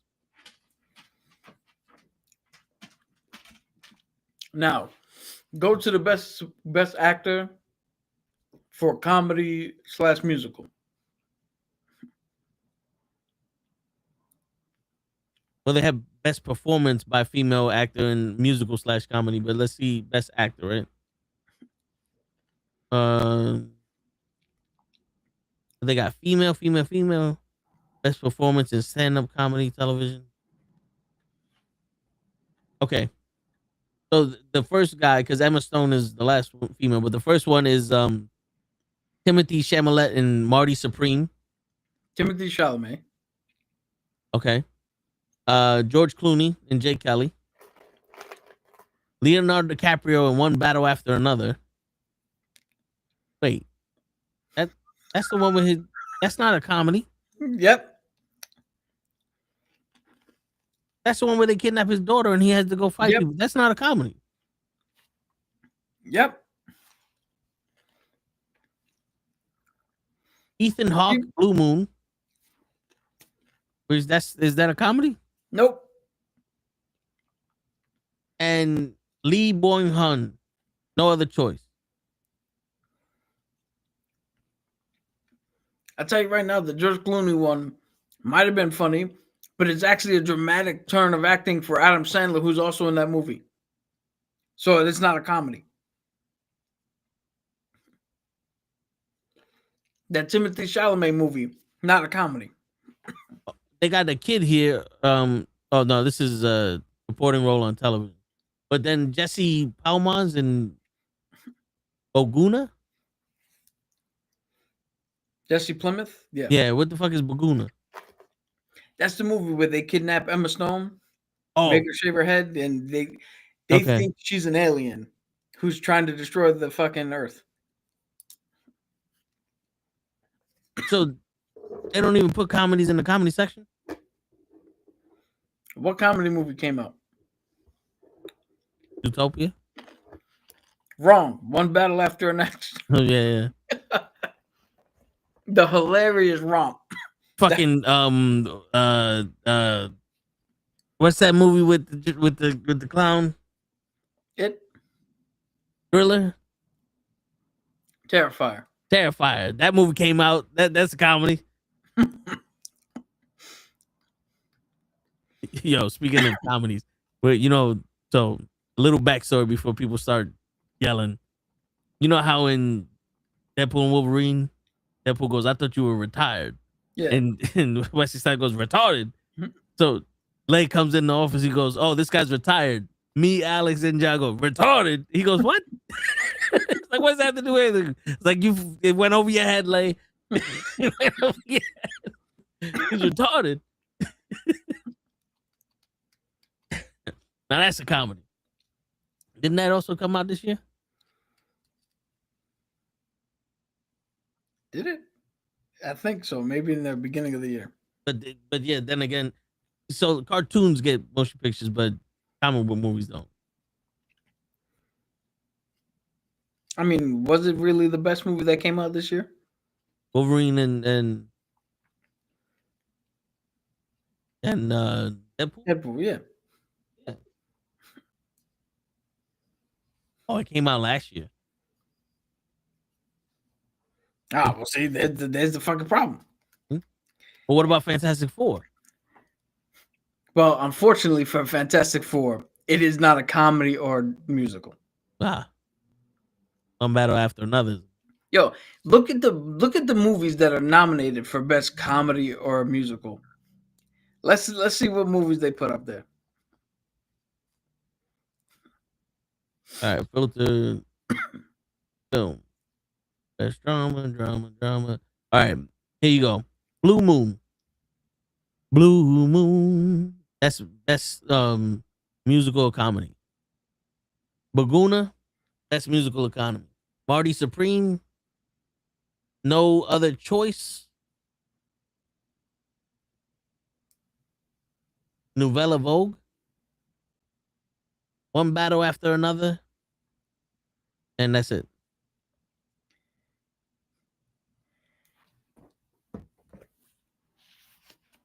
But also look at this shit though. K-pop Demon Hunters in there for animated shit. Demon Slayer. And Shimo no Yabi Infinite Castle. Elio. I don't even know what the fuck that is. That's the last movie that came out with or for Pixar. Oh. Yo, it did nothing. So don't even. It's probably on Disney Plus by now.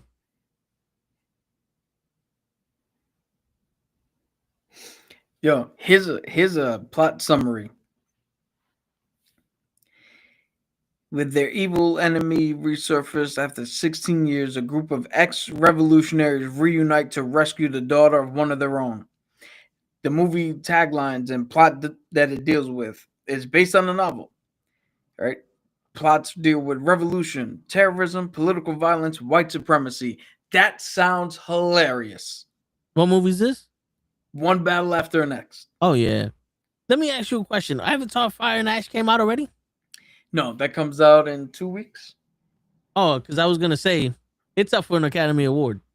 Or for a Golden Globe. For what? For cinematic and box office achievement. Yeah, it's already nominated. It's already nominated for the box office achievement. Oh. Okay. We buried the lead here. The Golden Globes don't happen until January something. Okay. But why? But that shit didn't come out yet.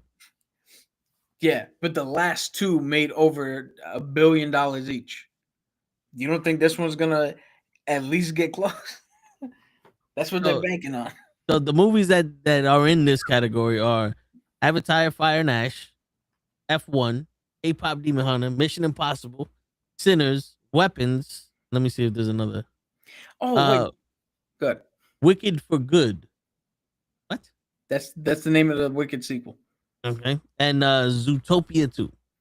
Oh, so they actually came out with a category for movies people actually were gonna go and watch. Yeah. They figure since nobody's watching Marvel anymore, they could come out with this shit. Since nobody's watching comedies anymore. Wait a minute. So the 2025. Oh, we're in 2025 now. Okay. Because I'm like challengers, but this is 2025 nominee. Doom 2. Yeah. They should have thought about Doom 1. Like, yo, you want to make this movie? And somebody just should have said no. Because we still at the same part. And we've been watching this movie for 3 months now.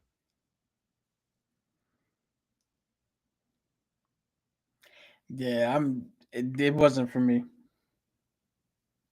So the Golden Globes are not Oscars. No, The Academy Awards are Oscars. correct. All right. The Golden Globes are like TV Oscars. The Golden Globe. So you got the Emmys that are strictly daytime television. You got the Golden Globes that does television and movies, and you got the Oscars that are strictly for movies. Okay. And if And you win all three, you're the. Well, it's kind of like the Triple Crown.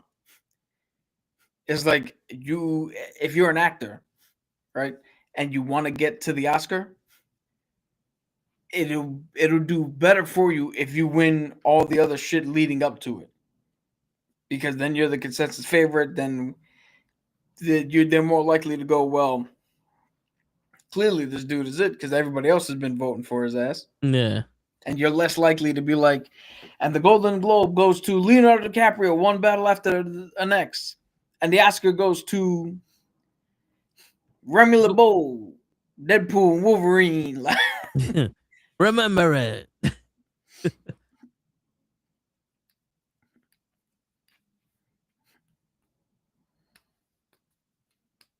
This shit really sucks. I'm looking at the Paramount shit. That's another reason. Get this shit away from this DC. Get the fuck out of here, man.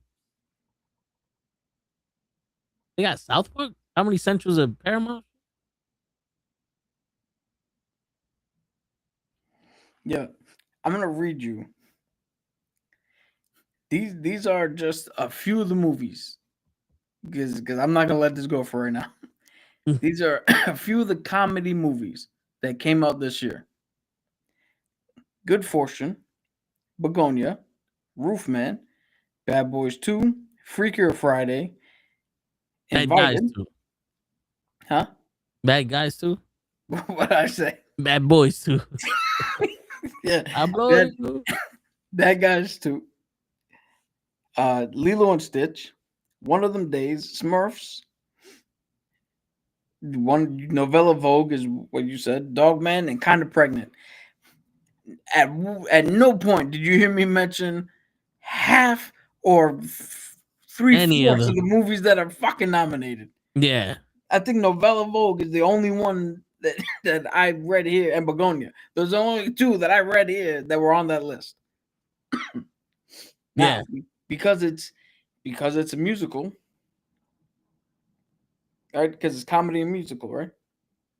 Yes. Let's see the musicals that came out this year. Bruce Springsteen, Born to Run, or whatever the fuck that was. That was nominated, or he was nominated for Best Actor, period. Right? Jeremy Allen White for playing Bruce Springsteen. Okay. Yeah. All right. Wicked for Good. Why do they call it Wicked for Good?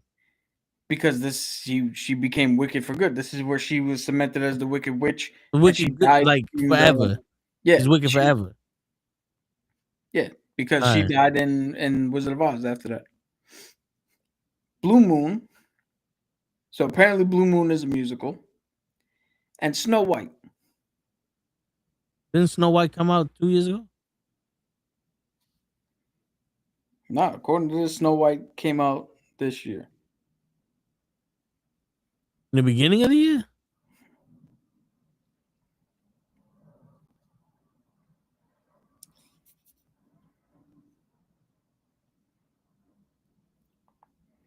Yeah, it came out earlier this year.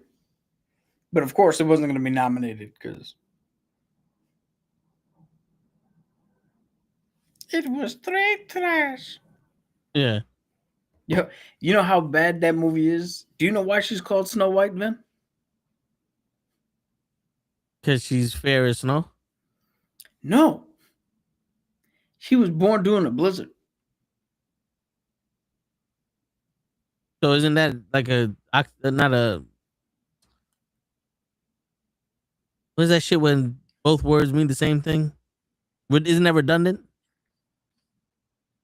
Did you call her snow because she's in a blizzard and white because the snow is white? You're just referencing the snow twice? Yeah. She don't need no man. And here's the funny thing. In the original one, mirror, mirror on the wall, who's the fairest of them all? I know that's not the exact quote. The exact quote is something different. But that was the queen, the evil queen, talking about who's prettier than her. Yes. In this new movie, when they say fairest of them all, they're literally talking about who is fairer than the queen. Now, you know how dumb that is? The sentiment is there. The sentiment is not incorrect. What does that mean? Well, who's fairer than me? Well, that's what I'm about to say. Okay. Who's more generous? Who's more kind? Who's more fair than I? Everybody. You're literally called the evil queen. I mean, mirror, mirror on the wall, lie to me and lie to all. Like, yeah, that's essentially what the fuck she said. Like, who's better than me, Canyon?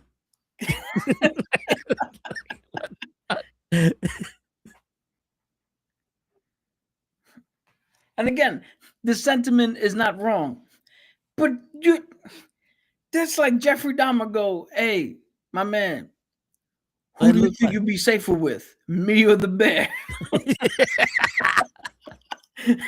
Word. Shit. I think that's the only time you pick the bear.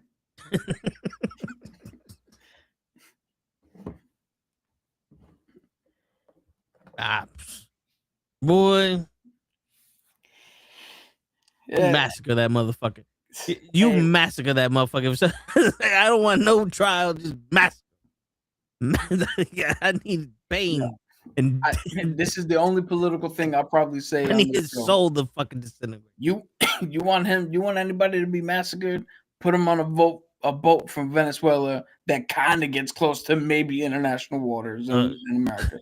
Make him spend a week off with Diddy. Yo, this is what do you call? From the top of the hour or the top of this thing, we broke down the new news for Paramount and all this bonkersness. Who knows what's going to happen within the next 24 to 48 hours? If anything major happens that needs to be reported, I'll probably do another little short video. If it's not something that major needs to be said right now, we'll revisit next week. In between whatever topic we're gonna. Yeah, so Scarlett Johansson is being cast, and they're talking about this is gonna be the Phantom of the Phantasma shit with Batman. Right? That makes the most sense, unless she's Poison Ivy.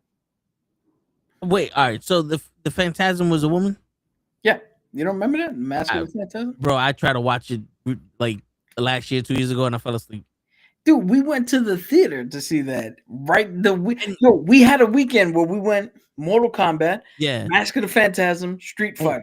I remember watching Mask of the Phantasm and only remembering the fucking ghost, the Phantasm, like fucking being in a parking lot and Batman can't kick his ass. Other than that, I don't remember most of it. That's why people like, that's the best. I was like, I don't remember nothing. But so my thing is like, all right, so you're gonna put this story with one of the worst Batmans they've ever made?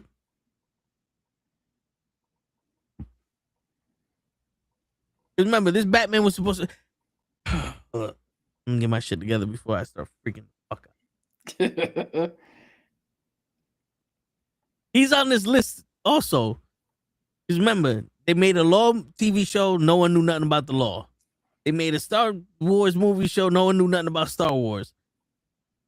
They made a movie called The Happening When Nothing Happened. They made a movie called The Knowing When No One Knew Shit. And now they have Batman. It's a detective movie where he couldn't detect shit. Yeah. Just for context, here, you were 5 years old when that run came out. I remember Mortal Kombat. No, but Thumb Drive. That was the best you did. El Rata, the rat. He didn't even know what Rata means. This Batman is supposed to be as smart as Lex Luthor and some of the smartest people in the comic books. He wasn't in year 1 through 4. Oh, okay, there you go. He's the world's greatest detective after these movies. Yeah. This is the time when he wasn't a detective. He was a spoiled little bitch. When did Jordan become Jordan? When did Jordan become Jordan? Jordan was always one of the best players in the league. He just didn't become a champion until Pippen came. And Batman was. Batman wasn't a good detective until he had Robin? No, Batman wasn't a good detective until somebody wrote him to be one. Shit. Yo, I want to let you know onto something. Superman started in Action Comics, number 1. Batman started in Detective Comics, number 1. DC. AC and DC, before Action and after Detective. Listen, man, I can't. I do not like that movie. And here's my thing: you fucked up the Riddler. I'm sorry, the Riddler was not a fucking autistic person that was in the BSMD and wanted breath restriction. He was not that. That was not him at all. You got the Penguin down pack. The only thing he didn't have was the fucking little the one eyeglass and the top hat. He had a limp and everything. Falcone was a gangster, but the main bad guy had he looked like if Bane was a fucking Diddy bodyguard. And this is the fucking Riddler. Listen, I'm sorry, and I don't have any prejudice towards people who have autism or anything like that. He does not need to be autistic to be one of the smartest people in the world. Can we agree on that? Because what's next? Oh, the Joker just got HDHD. What? HDHD. He got HDHD. I'm in 4K. That motherfucker got HDHD. Like, what the fuck? You don't need this is a comic book movie. This is already in fantasy world. You cannot tell me we have to explain why this guy's so smart because he's autistic, but we don't have to explain why this guy dresses up as a fucking bat in a leather suit and has all the gadgets in the world to get him out of every problem. He just doesn't know what the fucking carpet tool is. Yo, but realistically, how smart do you have to be to come up with riddles? Apparently, you have to be a sex slave smart. Smart as a sex slave. It's a Slack Snyder. Yo, I had one of my coworkers thinking that I told her a riddle because I asked somebody else. I was like, "Yo, let me ask you a dumb question," and my coworker was like, "There's no such thing as a dumb question." Oh, I got dumb questions. And I looked at her. I was like, "Okay, if the sky's blue, why do sloths hate bananas?" As you thought it was a riddle and didn't realize I was just saying the dumbest question I could think of at the time. So again, how fucking hard is it to come up with riddles? You love the Batman movie? You fucking would, Leon. We were supposed to be like this. And you always changing your opinion. If I said I love the Batman movie, you said you hated it. I fuck with you. No, but I mean, and that's the one we're gonna do. So how is this Phantasm gonna be? Masked. No, it can't be masked. It's Scarlett Johansson now the Phantasm. So hold on. So who's gonna stop for milk? Yo, Or if she's gonna be Poison Ivy, is she gonna get insecticide?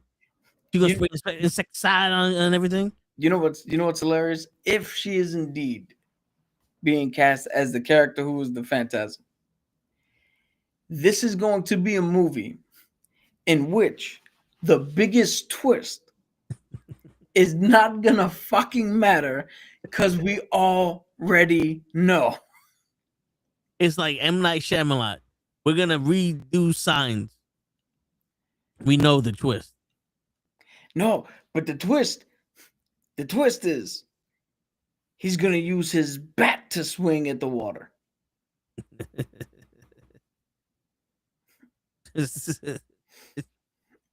That's crazy. That's crazy. You wanna protect the comic book industry. Stop letting these fucks come out with their own little. Oh, we're thinking about making Fantastic Four 2. Oh my God, it's gonna be a part of this series, and I can see it now. Fucking Galactus is gonna have sex with Minotaurs, and Jubilee's gonna come out, and Jubilee is the goddess of the Wind Trap, and the Wind Trap is gonna fight the Thing because the Thing knocked her out in one of these comics and What If, and then that's how Doom became Robert Downey Jr. and Tony Stark is a real person, and now Christopher Evans is back, and it's like what? They just said they're making Fantastic Four 2. Why is it all of us now we have a roadmap to some shit that isn't gonna happen? Why don't you shut the fuck up and just watch the goddamn movie? Just shut the fuck up and watch the goddamn movie. I don't want it. I don't want to see it. I don't want to sit here and fucking have you explain stupid shit to me about a movie that hasn't even fucking been considered yet. Okay, I don't want it. I want the people who own this shit, who's making the movie, to show me the movie. Don't tell me what the movie's about before they make the movie. Let me show you how Bane can access the multiverse and turn into a fucking DC boss. And this fucking guy coming in here. We're a minute left in the show, and you sitting here. Fuck that! I'm here for a hostile fucking takeover. I'm taking over the show. You can't sell it to your brother. I got 102 billion for this show. It's sold. It's yours. I'm There you go. part owner. All right, now everybody. He forgot we can kick him off. Who's we? You got a mouse in your pocket? Yeah. And Yeah, me and Leon kicked this motherfucker off. Say the word, Leon. Say it, Leon. Show. First off, What? you told me yesterday you're gonna be on today.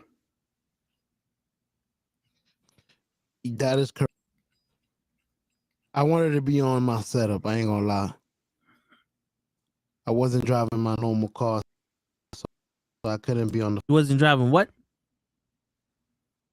I wasn't driving my car. Oh, I thought he said I wasn't driving my homo car. I was like, what? What the fuck you doing, Joe? My normal. Oh, okay, car. all right. There you go. Homo. See? English. We need it. We don't need this podcast is telling us what Show's saying. Yo, with Show's homo car, every time he hits the horn, it's I'm coming out. You better step on it.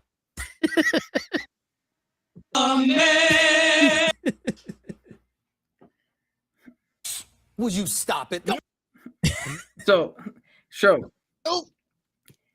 Do me a Yes, favor. sir. Have you heard anything about this Netflix Paramount drama with Warner Brothers? Yes. What is your opinion in I about did. 30 seconds? So what you saying? Quickly, our brother is trying to fuck. Because why are they not taking the most money? Because Paramount offered them 102, and Netflix is offering 82. So why not just be like Juan Soto and take the money? Something's funny.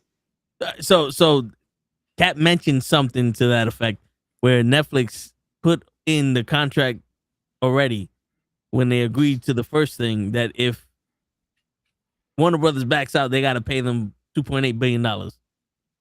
Damn, got him, suckers.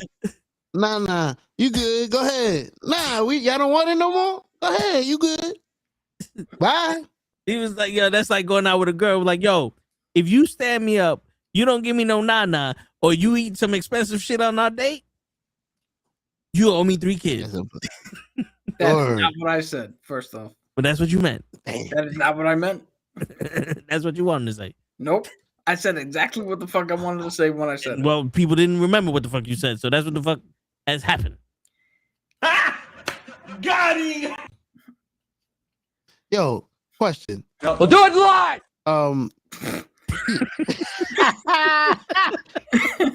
You just made me fucking blank out. That's crazy.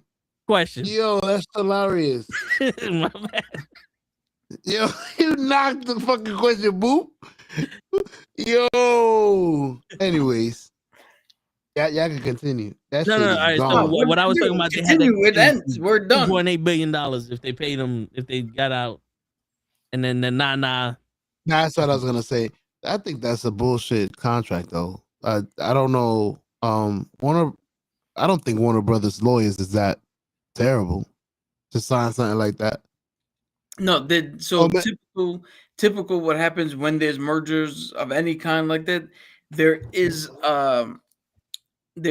some sort of buyout clause because the people who want to take over or want to buy the business, they're taking a big risk, spending a whole bunch of money to acquire something. So they put resources, they put time, they put effort behind it, and if you back out on some frivolous bullshit, well, then you got to compensate them for the time they put in to try to acquire your business.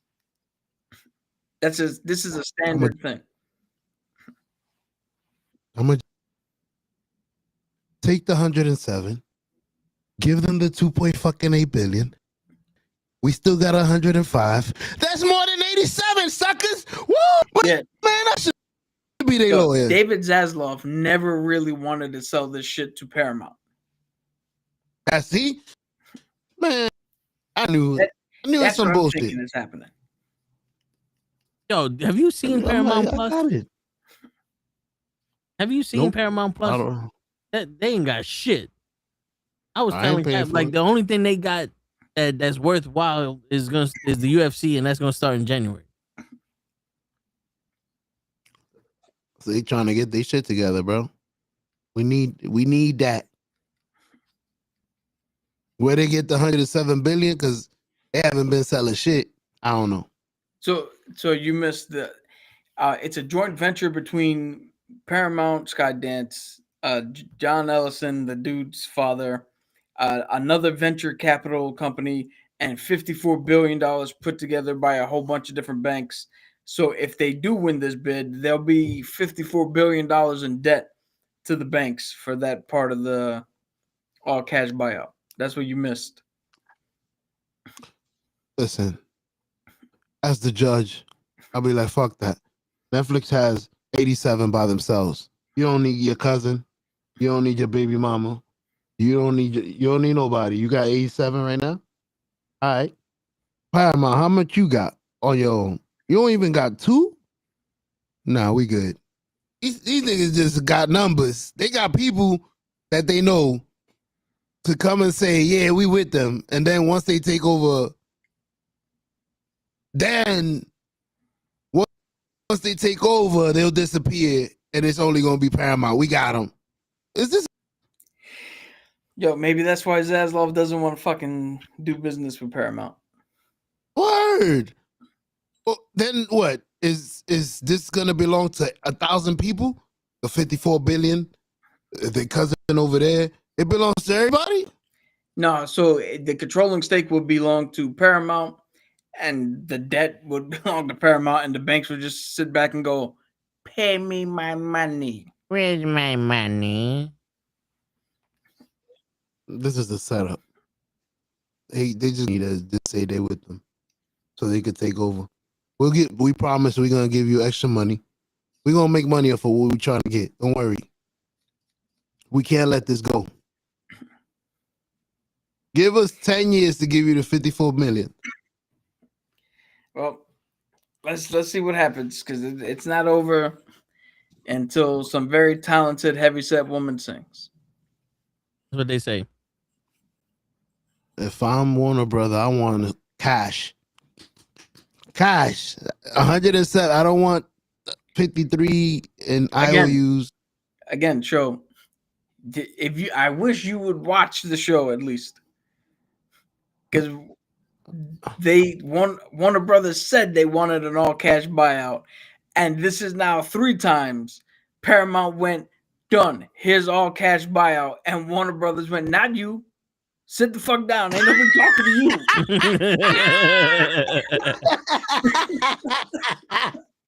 you. You want cash? What kind? Hundreds? Yeah. Nah. Not you. Not you. Your money doesn't count here. Yo, Warner Brothers right now is the fucking woman, is the girl back in high school who stood up in the lunchroom and go, how come nobody wants to date me? And then one guy's like, I'll date you. It's like, shut up. No one's talking to you. Not you, you fuck. How come only losers want to date me? Oh, shit. That's crazy. I didn't mean to prolong y'all, but I needed to laugh with y'all. You didn't mean to prolong us, but you came on with a minute to go. Hey, listen. I was going to get my face on here whether you like it or not. Make an effort here, man. Dude, I'm not the one in charge of this. Sure. Man, the head nigga in charge. Do it live. I'll write it and we'll do it live. Hey. Fucking thing sucks. Yo, I love in that thing. It all started was like, to play him out? What does it mean to play him out? It's like, my man, you don't know that means that they're gonna use that music as you go off the air? I know that, and I don't work in television. Just having a rough day. All I know is James Gunn. You get nothing. You lose. Good day, sir. Yo, that's what fucking David Zasloff wants to tell the Ellises. I wonder if Netflix is doing something backhanded. We're gonna give you 87 plus the profits, well, 10% of the profits or something. No. See, he wasn't here for that. So we did the money show. We went into the vault. We did the money. Mm-hmm.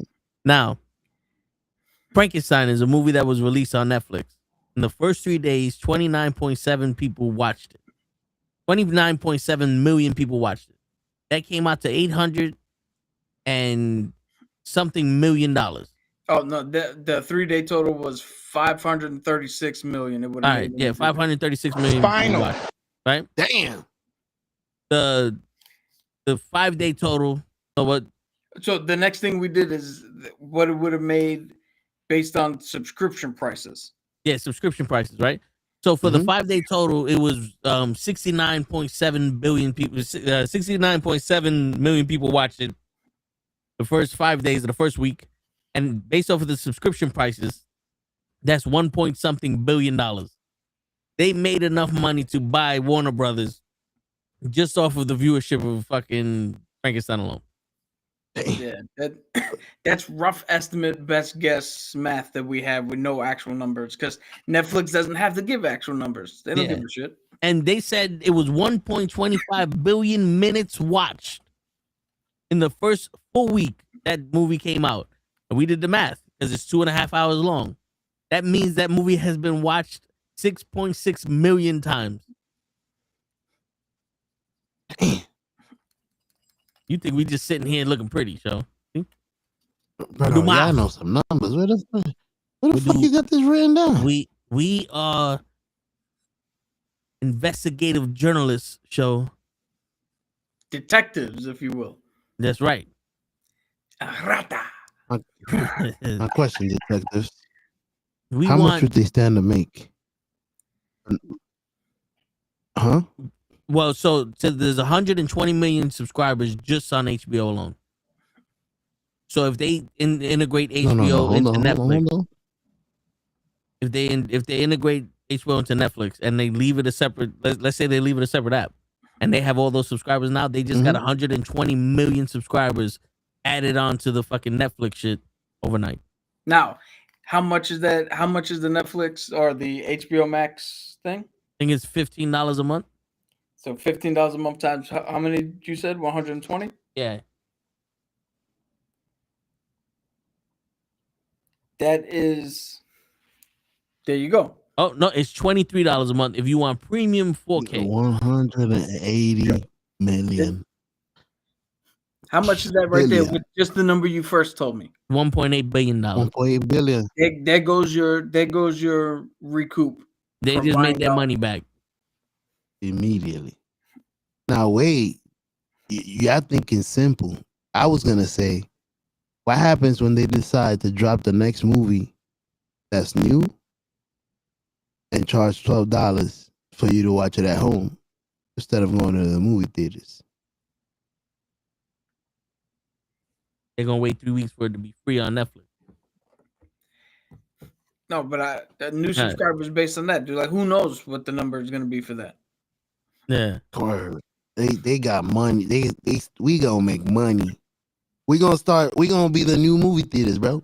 We gonna drop everything we want here, like we did with the Tyson fights and all this and everything. We the new Amazon of TV. Whatever you need. Gonna make it. We gonna make it. We gonna make it. You know what's gonna be funny? For your Thursday show, find out information on how this will affect what the fuck happens with AEW. Oh shit. Oh, this Thursday show, we got a little celebration. They're gonna be in this. What? Nah. No knows what we talking about. Nah. Hey, nigga. Well, do it live. Fuck it. All right, and on that note. Spinal.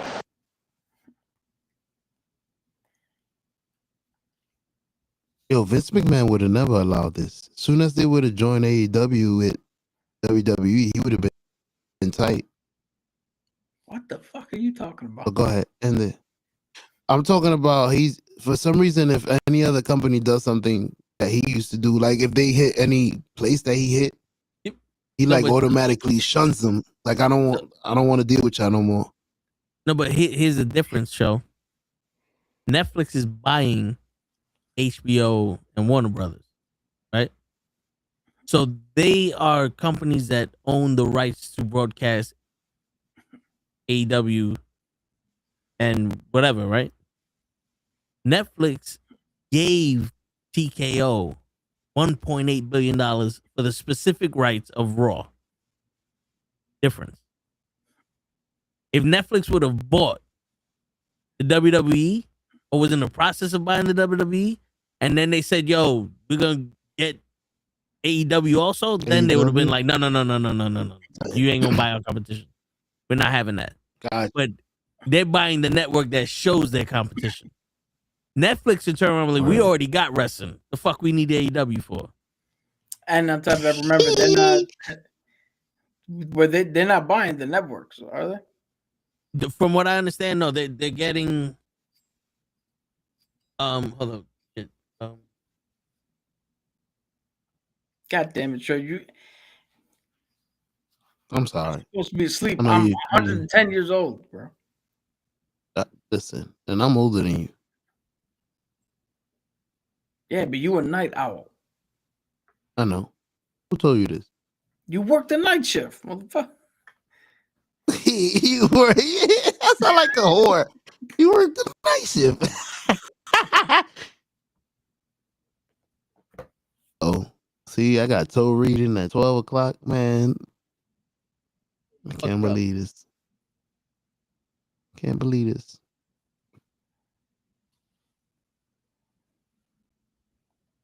Oh shit! I can see the chat. There you go. So only streaming and studio businesses. It excludes the global network. Yeah, excludes the global network businesses. I had a picture of the fucking everything they were buying, but Joe wants to fucking come late. So I fucked up the picture. So essentially, they're buying only the movies. I don't think they're buying the TV shit because they would have no need for it. Are they gonna do WCW type?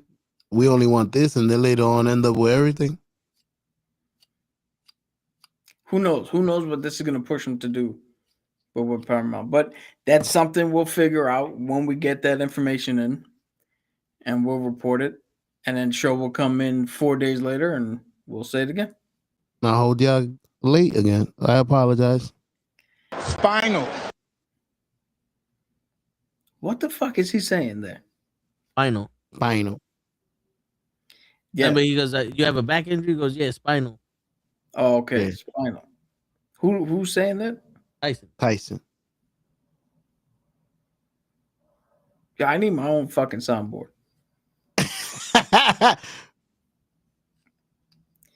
I'm trying to imagine what kind of buttons you would have. There you go. Here you go. I fucking found it. So Netflix only wants Warner Brothers Pictures, Studios, Warner Brother Television, Warner Brother Games, HBO, HBO Max, New Line Cinema, and TNT Sports International. Only, and we want their pictures so we could piss on it. We ain't gonna do nothing with it. So where is AEW? Because TNT Sports,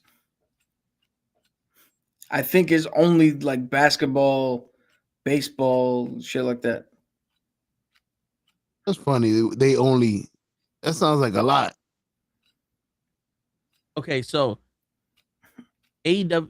Let me move this over so I read it like a normal person. Yes, AEW is deeply involved in the massive Netflix acquisition of Warner Brothers Discovery, but their linear TV presence on TNT and TBS is safe for now as those networks are spun off separately. However, their streaming future on Max, soon to be on Netflix, is uncertain, creating a potential conflict with WWE's big deal with Netflix. Through existing contracts should honor AEW's current run through 2027 with HBO Max. So there you go. There's something that you can talk about on Thursday.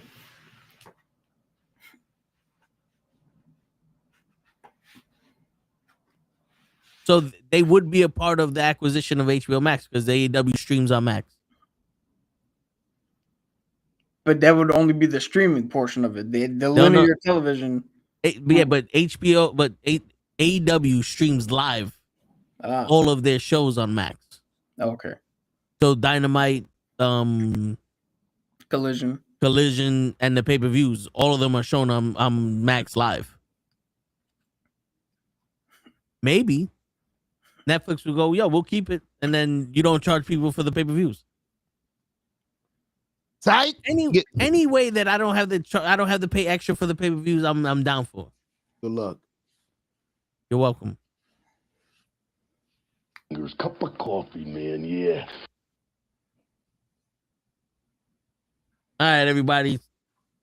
It's been 11:20, and every time show comes on here and I hear the boop, all I think is, The fuck is that?